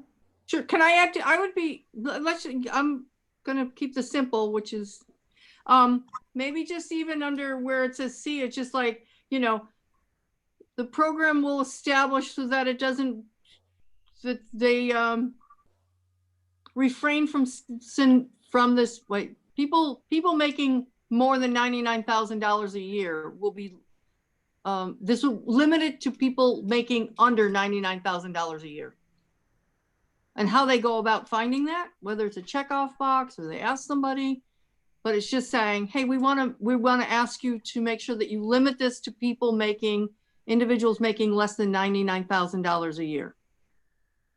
So I think there's several ways we can go about this. Maybe this is a good time that we move from this discussion. I think that what we're saying is we want to, you know, limit some earners that are much higher from accessing these dollars, but we do not want to put up any barriers for individuals to see this and say, oh, you know, if it's taxes or I have to prove an income, I'm not even going to apply. But maybe this would be good for Chip to weigh in with Susanna and Chip to go back to Mike O'Grady and work through some language for us to consider. How does that sound, the committee members? Susanna, did you have any thoughts on this? I would just say, I think that as you have section C, limiting the benefit to those who had AGIs less than 99, et cetera, I think that's fine as is. On to the question of how we ascertain that. If I may ask you to have the confidence that as we work through that internally, that's a huge consideration for us, and that whether it appears in the statute or not, it is of paramount importance that we simplify this application and reduce chilling effect as much as possible. So I guess what I'm trying to politely say is, even if you didn't put it in here, we would do it anyway. So you don't really have to, but you know, I recognize you have your process as well. Thank you. Kitty? Yes, Peter. I did want to make a comment, and it's basically pretty much what Susanna just said. I trust that her work in conjunction with the Agency of Human Services will turn up an application form that will be very easy to do, will be welcoming in manner, and won't deter someone from applying. Period, as Mary would say. The other thing that I wanted to just comment about, I like A, B, and C, and I'm going to recommend we keep them. Is that if we start designing a form in this, I've seen this legislature body design forms and other things. I don't like it. I don't like it at all. I don't want to design a form. I don't want to design a question for a form. So let's trust the folks that are going to be on the ground.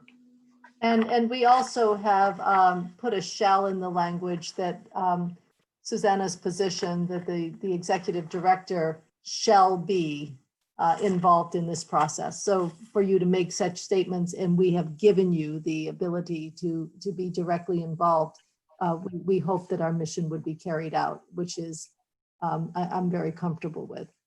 But I don't want to speak for the whole committee.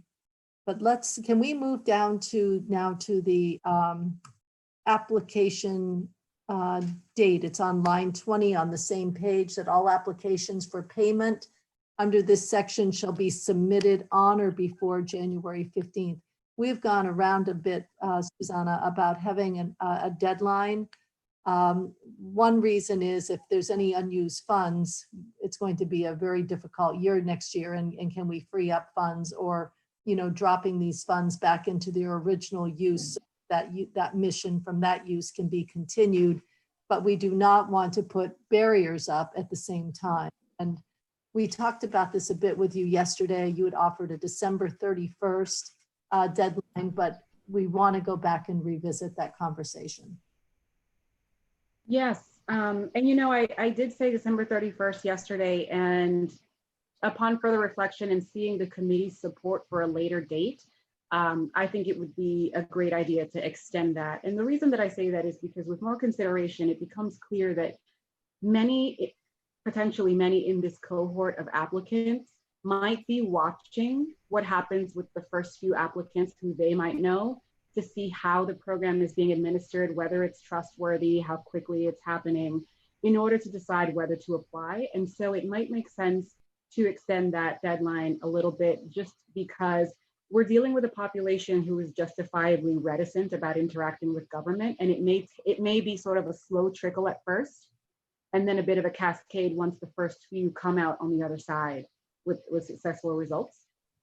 So I see that you all have January 15th in here. I might be incorrect, but I feel like at some point I read that you all might have been considering the 31st of January. And I just want to say that upon thinking of it more, I do think that a later deadline would be helpful. Thank you, Susanna. Chip and then Marty. So you've hit on exactly one of the issues that was brought up by some of the committee members, which is, will people watch to see what happens as the early people apply and whether there's any repercussions.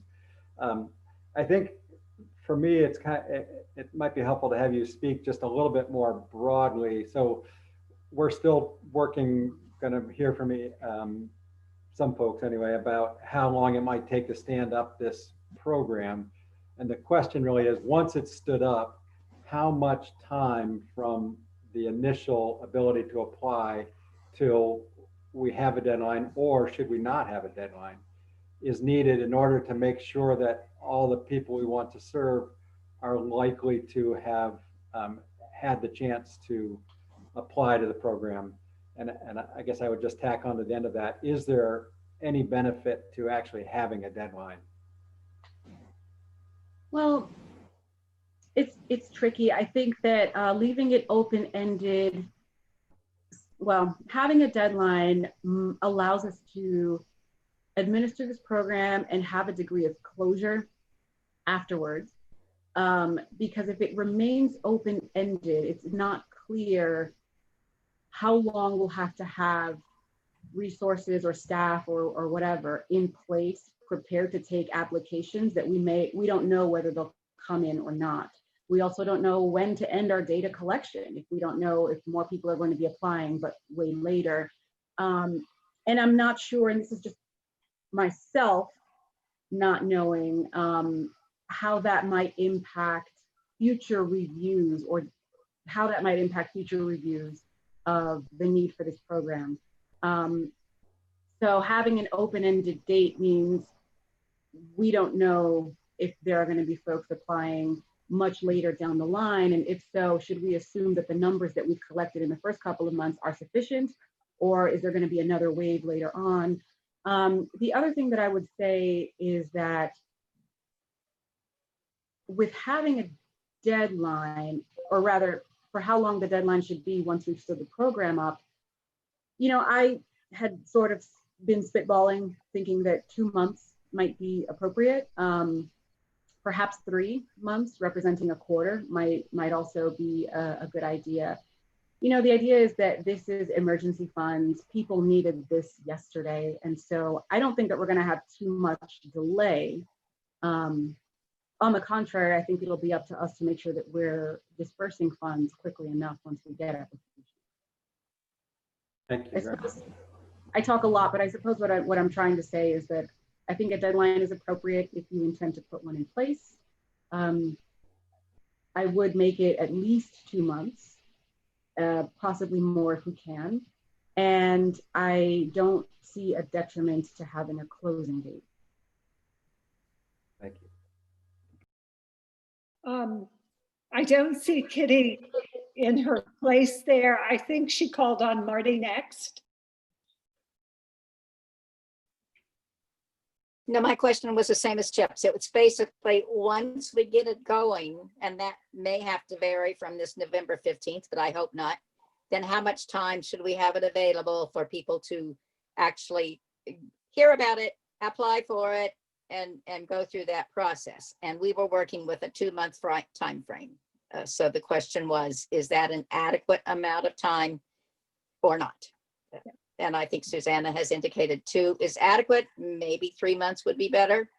But indeed, I think we need to have an end date so that we can wrap things up and so that people who do want to apply know it's available for this certain amount of time. Thank you, Marty. And then I I'm not seeing any other hands here.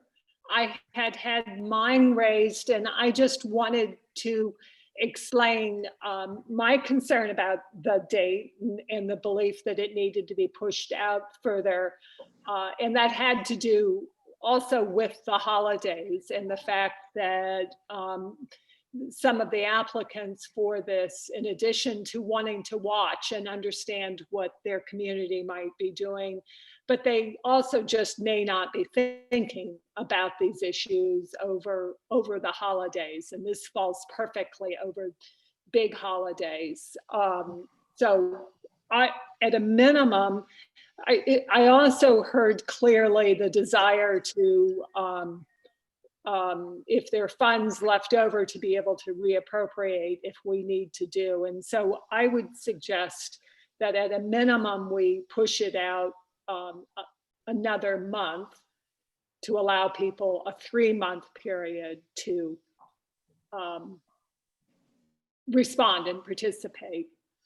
And with that, I will give it back to Kitty. Made my comment. Let's see, Dave has his hand up.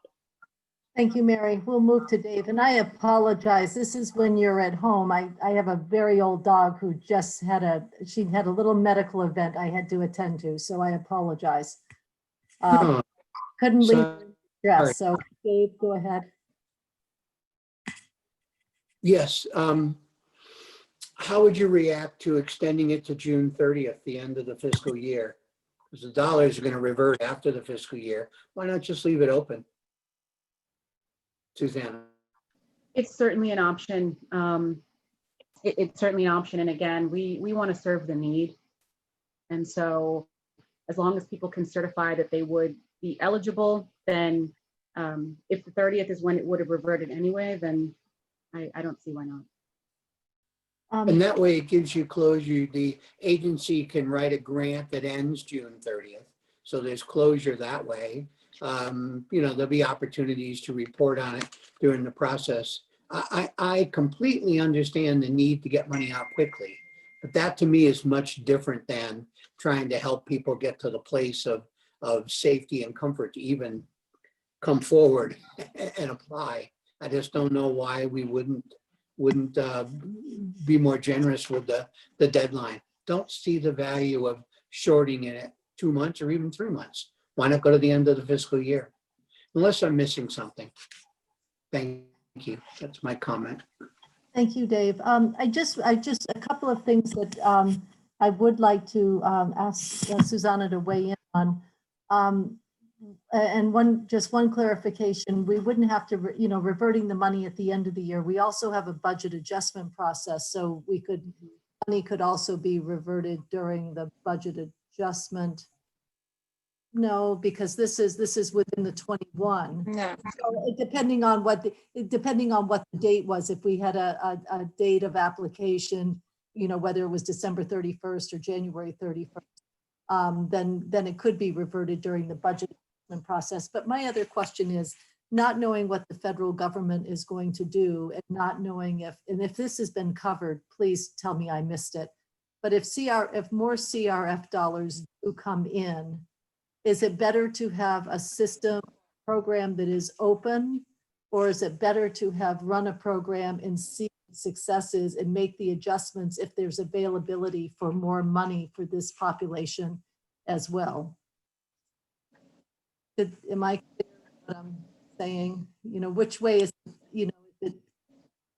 and there any way to also judge, and it's going to be, if I qualified for this money, I'd be very interested in it and I'd be watching it very carefully. And if I felt it was safe to access, I would act immediately. It's not, after I saw a few people and it worked and, no one was knocking at your doors or having to, we're handing out information. I think people, they may be hesitant to act, but if they're going to act, do you think they would act?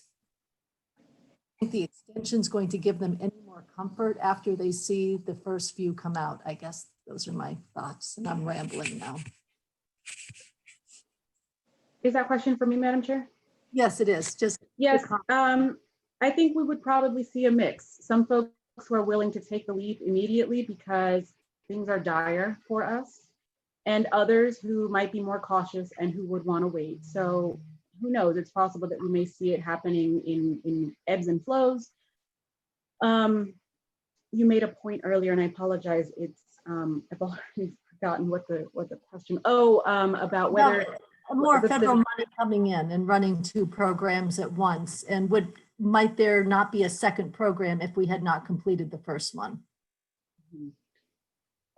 It's tough to say, and I'm not sure if I'm the right person to say. I think that if need exists and funds are available to fill it, then I'm confident the state can find a way to do it, whether it's sort of rolled into one big program or a program that operates serially, or a program or 2 happening simultaneously. And that's just me, a person who can barely do math, telling you what I think about budgeting. But okay, it's a fair question for you. I see that now, but for the committee, those are my concerns. Would it prohibit another program from starting if one was open, or would we just have 2 running at the same time, or roll one into the other? That was my question. And my other question for the committee to think about is, at what point, would people, how much, and I don't know how much time any person needs to determine if it's safe to access, but how much, to consider the amount of time. And I am wide open on this one. So we have a couple more questions. I have Chip, Diane, and Marty. Your hand is up and now down. Chip? Sorry, just a comment very briefly. I don't think that whether we have this program running will have any effect on whether or not another program is available, because we're talking about state general fund dollars for this. Any other program, federal program, would be CRF dollars. Okay. Under the present administration. I don't think dollars are likely to come to be available to this population. Fair point. Yep. Diane, and then Marty. Thank you. So here's my comfort zone, and I'll just spell it out. I'm for extending the January date, but I would like some closure. I agree with Mary, the holidays. Anyway, I would pick March 1st as a date, or March 15th, a little bit further, because I'm not so sure that November 15th they're going to get this done. So I have more concerns at the front end of it than maybe always at the back end of it. So I would push it out so that we have some closure and time for them to finish it off, report back to us how it went. But the other reason is that for almost a year or 6 months, you're running up the administrative costs for running it, then is eating a lot of energy and dollars in that process as well. So it's a substantial amount of money, and we're going to open the door for they're going to know as soon as we pass this, even before January 15th, that it's coming, and that we'll be moving in that direction. So I would hope to think that there'd be good prep on the ground to wait for it come January. So that would be where I'm a little more comfortable. That doesn't mean that I'm not in favor of somebody picks another date, but I'm thinking even beyond February 15th and into March, for some closure. And like I said, we're gonna have the budget still in our hands in March, and we'll kind of know what comes back or not come back. Thank you, Diane. And we are in the legislature, and we can always extend the date. If we find that that date, you know, if a date is too soon, we have the ability to extend a date. Any other, Marty, did you have your hand up?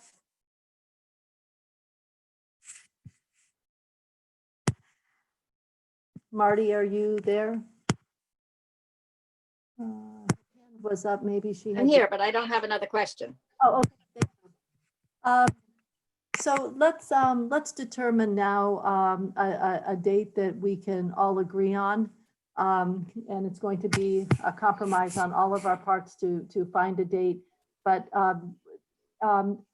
us worrying, we don't want to delay moving this bill and delay getting a benefit out to individuals. And so I'm hoping that in a quick amount of time right now, we can work on a date that we can all agree with. And I don't think we need to waste Susanna's time at this point. So I would like to, before we choose a date, and you did say, Susanna, the importance of moving it out. You know, you liked it that we'd move past December 31st, and moving it out would be very helpful. So can we move up to, Teresa, move up to the language where we have the Agency of Human Services shall establish. And Chip and I were talking over lunch, and Chip, do you want to, you had another thought here that we talked about that we could possibly do, because of the Agency of Human Services, we need to get them in, and they would do an excellent job getting this money out the door, but we do know the pressures put upon human services at this time, and it wouldn't eliminate them from this role. But Chip, since I'm talking, I'm just going to reiterate our conversation, is having the Agency of Administration a look at this and then assign it to the department that they felt would be best able to do the program and get it out quickly. I can see some resistance of that right away. Okay. Can I just, the reason that that idea appeals to me, there are two main ones. One, I have been concerned since the beginning that no matter who we give it to, you know, AHS or ACCD or whatever, those people are overwhelmed now with CRF programs of their own, and with AHS, all the other, you know, work that the coronavirus has caused for them. And I've wondered about whether or not this is just one more thing that we're going to be adding to their plate. My impression is that the Agency of Administration might have a little more capacity to do that, to work on this program, get it stood up quickly and get it operating. Also that they can easily call on the expertise of any agency to help them do that.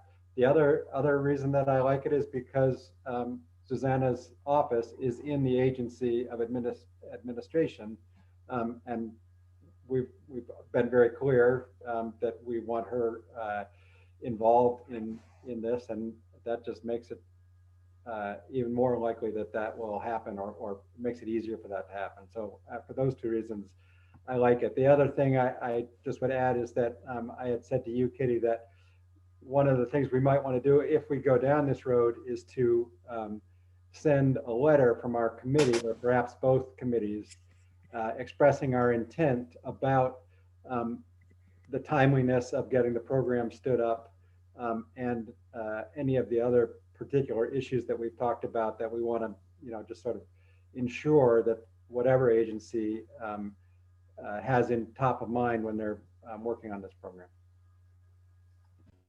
Thank you, Chip. Mary? Thank you. I appreciate those points, Chip, and they are excellent. I we have watched the agency, some programs in the agency of administration be very well managed. What concerns me, and I felt strongly about this, is I do not want to see this, for example, assigned. If you gave it to AOA and let them choose, we might end up seeing it at, for example, the Agency of Commerce and Community Development, or even arguably the Agency of Agriculture. And I feel that there are resources at the Agency of Human Services, particularly in the central office, in terms of language services, their connections with people in the community, et cetera, that they know that system, they understand how it works, they understand the impediments, and I believe they bring the most knowledge to the table. Now, if you wanted to, and it kind of feels like we may be overthinking this, I mean, they certainly could call on the Department of Taxes, for example, for help in administering this, or the Agency of Digital Services. But I assume they would do that already if they needed help. So I feel pretty strongly about it staying with AHS. Thank you. We have, Bob, you have your hand raised. Yeah, you know, we have really worked this one over. I think it's time we come up with a date or somebody to assign the date, to pick the date for us, one or the other. But we really need to move on, don't we? Thank you. We do need to move on, Bob, but we're doing a pretty important bill in 2.5 days. And so it's even though this is grueling, it's a pretty fast pace, and I want to make sure committee members, you know, there's a big range in the dates, and so we are going to choose that, and we have to make sure that the department or agency that we pick can actually administer the program to the level and expectations that we hope. And so there are two important pieces, and I agree with you. I think that we can move through them, but I want to make sure committee members feel that their concerns are heard. I understand. So I have, Kimberly has a question or a suggestion. Actually, I just want to second Mary's comments about having AHS as the lead, but adding in others as fit. Thank you, Kimberly. Okay, so I have asked Sarah Clark to come in, and she is available and she is here. So I would like to stay on this topic so that we can hear from AHS, because we do not want to assign something without knowing if they can do it. We learned that we learned that lesson when we assigned a task to AOE that they could not perform. And so Sarah is here, and I know she's on a time crunch too. And then after we make this decision, we'll move down to the date. And Susanna, you are more than welcome to stay with us if you would like to. And I certainly understand if you have other obligations you need to attend to. Thank you, Madam Chair. I can stay until 3:30. I will have to drop off at that point, but as always, I remain available to you all offline for any follow-up. Thank you. Thank you. Sarah, are you with us? I saw you knocking at the door. Yes, I'm here. Okay, so I think you've had a chance to read this bill. I know Teresa sent it to you, and you knew the proposal from the governor's budget regarding stimulus equity and trying to get these $1,200 and $500 payments out the door as equitably and simply as possible. And there is a great deal of comfort with this committee, with the Agency of Human Services, working with the executive director of racial equity to administer this program. But we would like some feedback from you about your capacity at AHS to do this program and what your thoughts are. Sure. So for the record, my name is Sarah Clark. I'm the Chief Financial Officer for the Agency of Human Services. And I just, for your awareness, I did discuss this bill with the Secretary of Human Services. And so I think at kind of a big picture level, in working with the Agency of Administration, our recommendation would be that this, the administration of this program be assigned to the Agency of Administration or their designee. I think similar language has been used in the past for programs when, you know, we wanted more time to kind of fully flesh out where the program administration would be best suited. In addition, I think as this committee is well aware, at AHS, we're in the process of standing up, I'd say probably around $350 million of coronavirus relief fund programs. And so while some of them are well underway, we are really in the midst of standing up some of the more critical programs. That's been a pretty labor intensive effort. And so I think given that, our recommendation would be to defer to the Agency of Administration. And we did have this conversation with leadership within the Agency of Administration. Are there questions, Sarah, from the committee?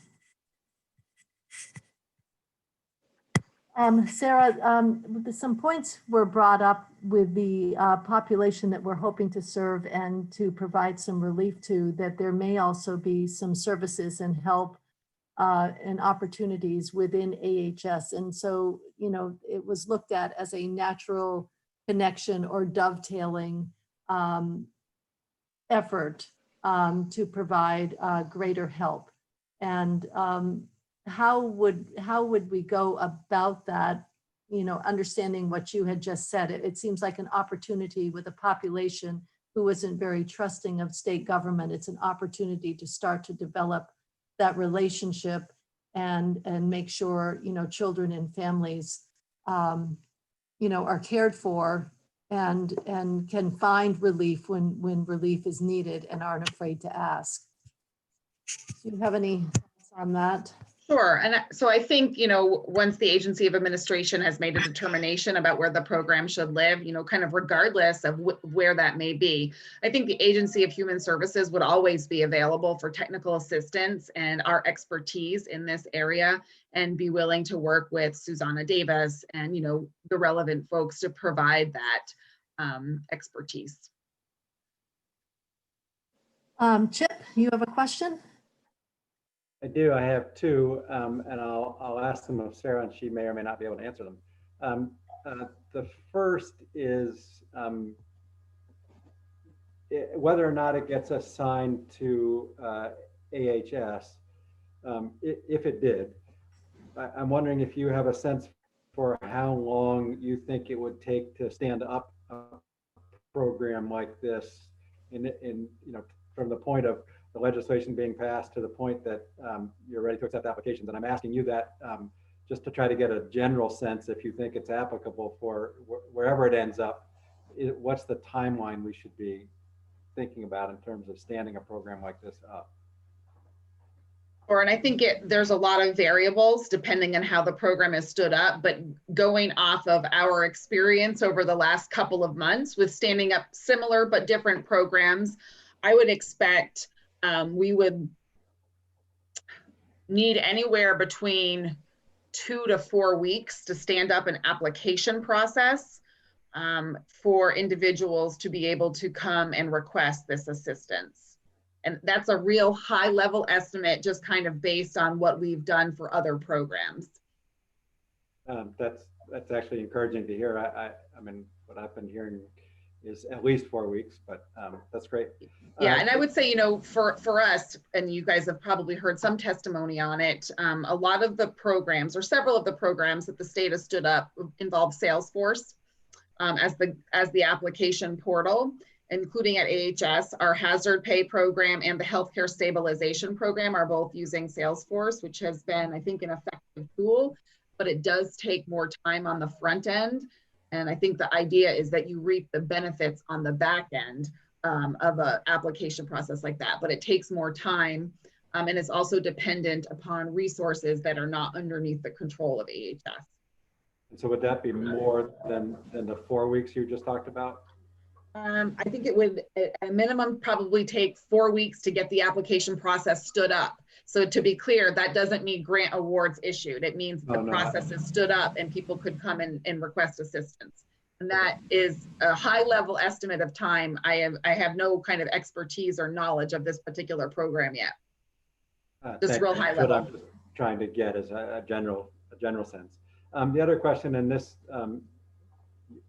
maybe you can answer it. Certainly you've been in state government much longer than I've been around it. Could we assign it only to the agency of administration and not allow them to choose a designee? Are they capable of standing up and administering a program like this? I recognize this is unfair to ask you that, but I'll ask, and you can say that you're not going to answer it if you want. I would recommend that you speak with Secretary Young or perhaps Deputy Secretary Brad Furland.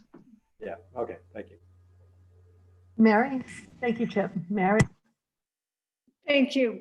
Sarah, I think it's a huge compliment to you and the folks that you work with that we really want you to run it. But it also has to do with the resources that are available to you and your knowledge and the agency's knowledge of these communities. So I think your shop needs to be closely married to this effort. And so as a compromise, I'm wondering if we could do something like the Agency of Administration in consultation with AHS.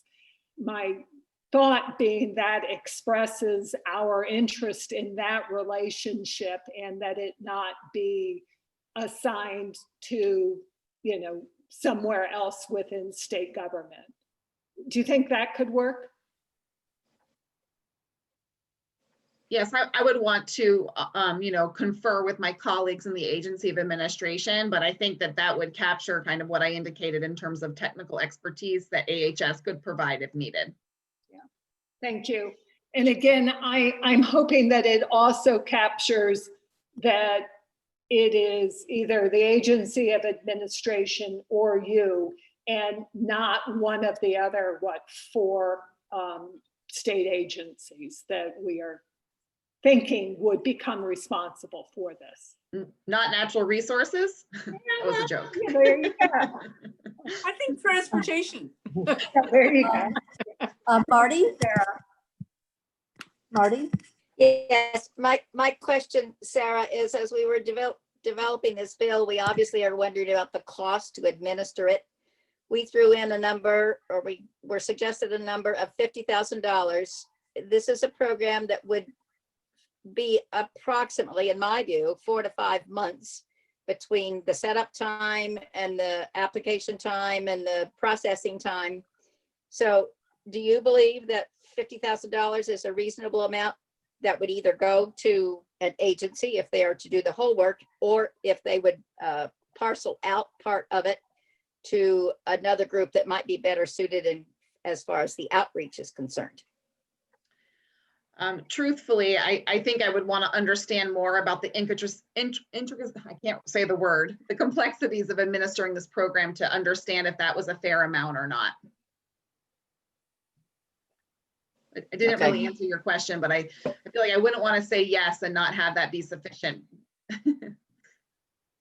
Thank you. That's Adam, you're with us. I'm wondering, I know that I don't know if you can or cannot speak on behalf of the Agency of Administration, but if you have any thoughts, or if you could provide some quick feedback from the agency, if this would work with AOA in consultation with AHS.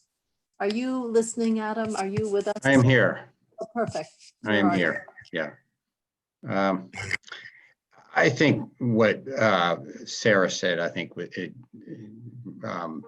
broadly captures what the Agency of Administration would believe. I would say, however, that if it will be with the Agency of Administration, if it will be Secretary Young's responsibility to carry this out, I think she should have all the tools in her tool chest available to her. Undoubtedly, there will be consultation with the Agency of Human Services. I can't imagine that there wouldn't be. But I think she should have the option of going to the best place where she believes we can execute best. And keep in mind, by making her, or by putting the agency of administration in charge, you have someone who's accountable. Secretary Young is used to accountability. So I think the having one person accountable for it. And also keep in mind, this was an initiative that the governor put on the table. We want to do this as much as you do. There's no question that this is an important program. We're delighted that the legislature is on board. And so, we're every bit as interested in making sure this is right as you are. It's just, there have been many different occasions over the years when the agency of administration secretary has been put in charge of a program. And I believe this would be one of those programs that we could carry out. So I would leave it at that. So even Adam, if we had AOA in consultation with AHS, the secretary could ultimately decide, even if she has, consulting with AHS and working with the executive director of racial equality, that it could go to another agency or department. Agreed. I just don't want to put our thumbs on the scale here. I think that she should be given the option of doing the best possible, or coming up with the best possible solution. Questions? Any questions from committee members? Okay, we're going to have to make a decision of the direction we go, but we have to be very careful about hearing from, if we're told it won't work, we have to be very careful in making our decision, how we would roll this out and make sure that it ultimately happens and we don't hear in March, well, we told you we didn't have time or didn't have the capacity, because we learned that with an issue with education. Any thoughts for Sarah? I know she's incredibly busy, so are there any final questions for Sarah? Even though she didn't give us a magic number for the administrative fee not to exceed. And if you have a difficult task, you give it to a busy person who does a good job, Sarah. And as Mary said, we have a lot of confidence in you and in your agency, and that's why we were directing it this way. Not that we don't have in others, but we work very solidly with you. Well, thank you. We appreciate that. So we have two decisions to make. One is who's going to be responsible for rolling out this program, and then a date. And we need to take care of that now, because if we put it off, it will be another full day. And I have Mary and then Dave. So I've expressed my strong opinion. I still hold it, but if it's the decision of the committee that the agency of administration is the proper place to go, I will let go of that strong opinion. That means I get it. You have to agree with me on the other issue I have. So I defer to the committee. If you think AOA is the right place to go, I hope there we go, period. Let's go with AOA. Let me make it simple. But I did like you're in consultation with. I think that the AHS, if we're going to go in that direction, I don't want to lose sight of AHS being consulted. Okay. AOA in consultation with AHS is my proposal. Thank you. And we have a question from Dave or a comment. Can we have No, I was going to make another amendment on a different part when we're done, but just for kicks, can you imagine if we took that word consultation out and put in collaboration? And I'm only joking. The chair and the chair might remember that use of that word. Doesn't go over well in certain places, does it? No. Sorry, consultation. Thank you. So I think Mary has put on the table that we would establish a program run by the Agency of Administration in consultation with the Agency of Human Services. What do committee members think? Are we ready to take a position on that? Those that support that, could I see hands up, please? And those opposed, a verbal no. Okay, we don't have Ledge Council here, Chip, so do you have that? You've written that down? AOA in consultation with AHS. And then the last thing that I think that we, and did we agree to leave C in, knowing that the application process would not use the wording from C, that it would be a simplified process, and that Susanna felt confidence that that would happen? Is everybody okay with that? If you're okay with C. With what? Will you restate that, Kitty? That we would leave letter C in, the part about the adjusted gross income that was part of the establishment of the program. But Susanna has said that she doesn't, that she would be sure that the application process was simplified and that it wouldn't use wording that would keep people away from the program. I'm asking if the committee members are agreeing to keeping C in, with the caveat that knowing that we're going to have a simplified application process. You agree to that? Could I have a hands up? And those opposed with a verbal no? Okay, and then the last piece that we have on this bill is to come to an agreement on the application, if there's a date, what the date would be. Dave? So I would like to move the date of March 1st. The committee heard me say I wanted June 30th. So I'm willing to move many months toward your direction, the committee's direction, and wondered if they'd be willing to come from January 15th to March 1st in the spirit of compromise. Thank you, Dave. Chip? So I'll move that. Thank you.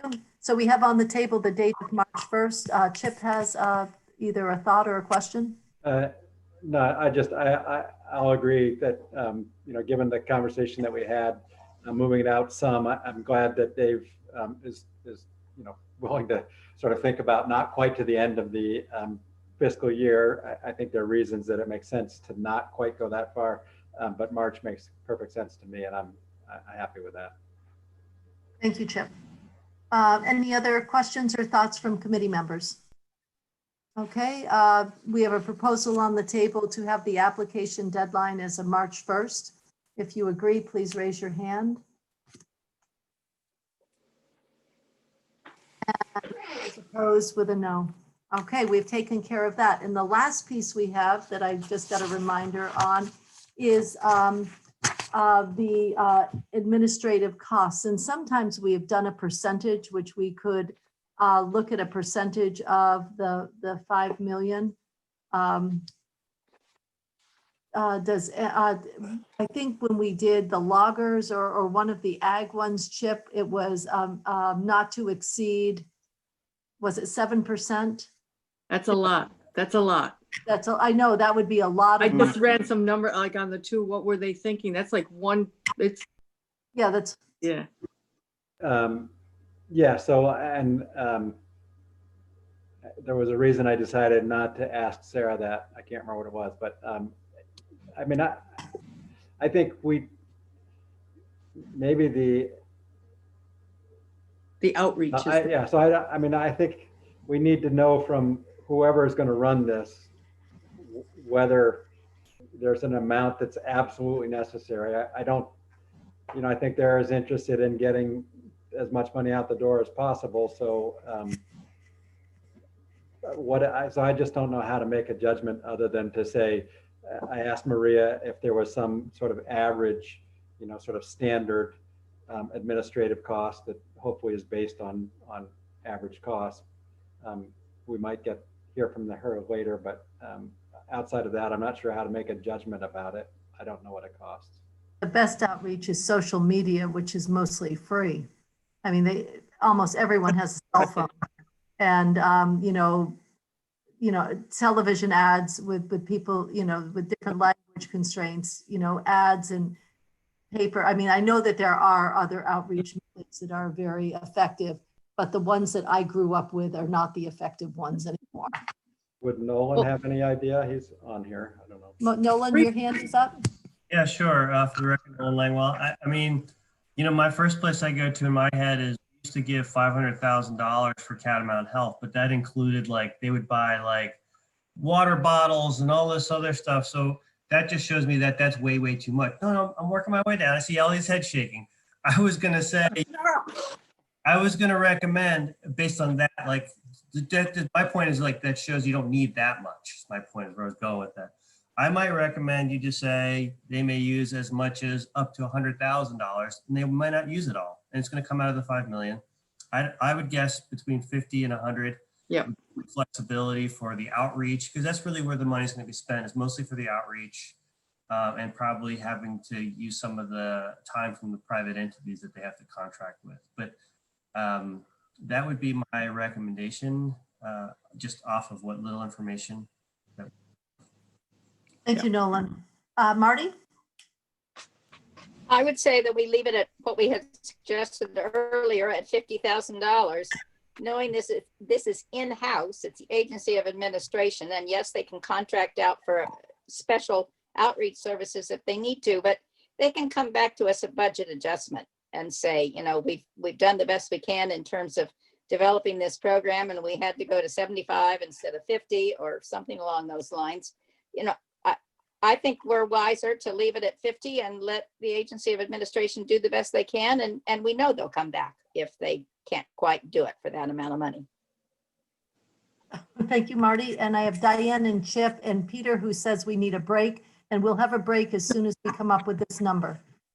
So here's my thinking on that, because before it was only $2 million worth and it was at 50,000, I know that the outreach is, so I would be very comfortable with the up to, now we're at $5 million. So there's going to be more applicants, more checks, I hope, and a lot of paperwork to track and outreach that I'd be comfortable with saying, listen, we're more than doubling the amount of money that's going out, and we're not totally, even at 100,000, we're not doubling the administrative cost. I like the up to, so then they can spend less. And up to what amount are you up toing? Well, I'm 3% is 150,000. So 100,000 is still way, way, way below the administration cost of anything, of any other grants. Thank you. Thank you, Diane. Chip? Yeah. I'm happy to go along with whatever the committee decides. My approach would be to follow Marty. At $50,000, leave it in there. Once we pass this bill, whoever is going to administer it will know much more about what it consists of, and they can weigh in the Senate and say, we're going to need more, and then it'll come back to us with that. And Mary has said split the difference and do 75. Yeah.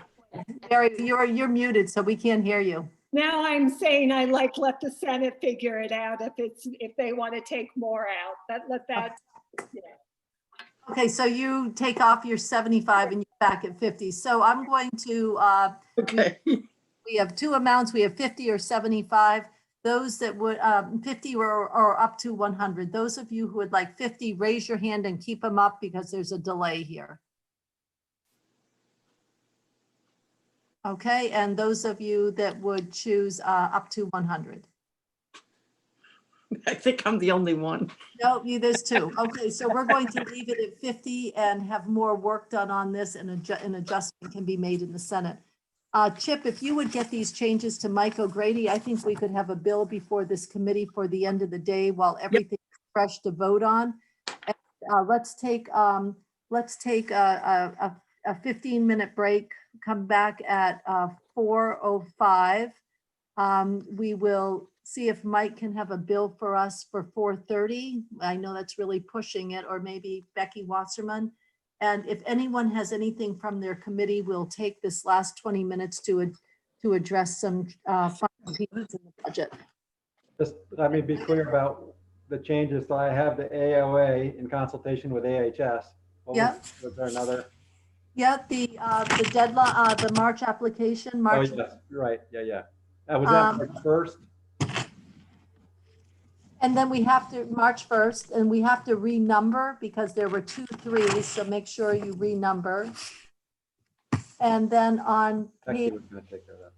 4 of 6, we were going to, on line 3 and 4, get rid of the word as needed. And the other piece was whatever we just talked about, 50,000, to leave it at 50. And to put it Represent, million from before. And the 5 million. And And- Chip, you were And working Chip- on like, oh, go ahead. No. Nolan? Chip, we I'm were also working- gonna add, asking for a report. Oh, that's right, we were going to report back. Yeah, I sent those changes earlier to Mike. I just Okay. Okay, wanted the ones that we were talking about. And statement of from the payment from the state of Vermont. Yep, that one I sent. And Nolan, you have one. Yeah, there was the question earlier about whether the language about the money moving from chins had to be in this bill or the big bill. And I want to make sure that, I know that Stephanie had after some stuff, and I don't know if she got it to O'Grady or Chip yet. I just want to make sure that he was aware of that. Well, I haven't seen it. I told Mike that Maria, but maybe it's going to be Stephanie, would be working with him, and and Maria confirmed that, yes, they would help Mike figure out. Okay, I just want to make sure that that gets in the process of the final language. So. Okay. Hey, Chip, you don't get much of a break, but that's okay. You're not running again, so you have a long break. All right, thank you. I know this was grueling and hard, but it's a major piece of legislation that we've turned around really quickly. When are we back? 4:05. I'll go start dinner. See ya. I gotta take care of my Do baby. you want me to, I'm gonna stop the live stream because that's quite a bit of So time. you'll send us a new link?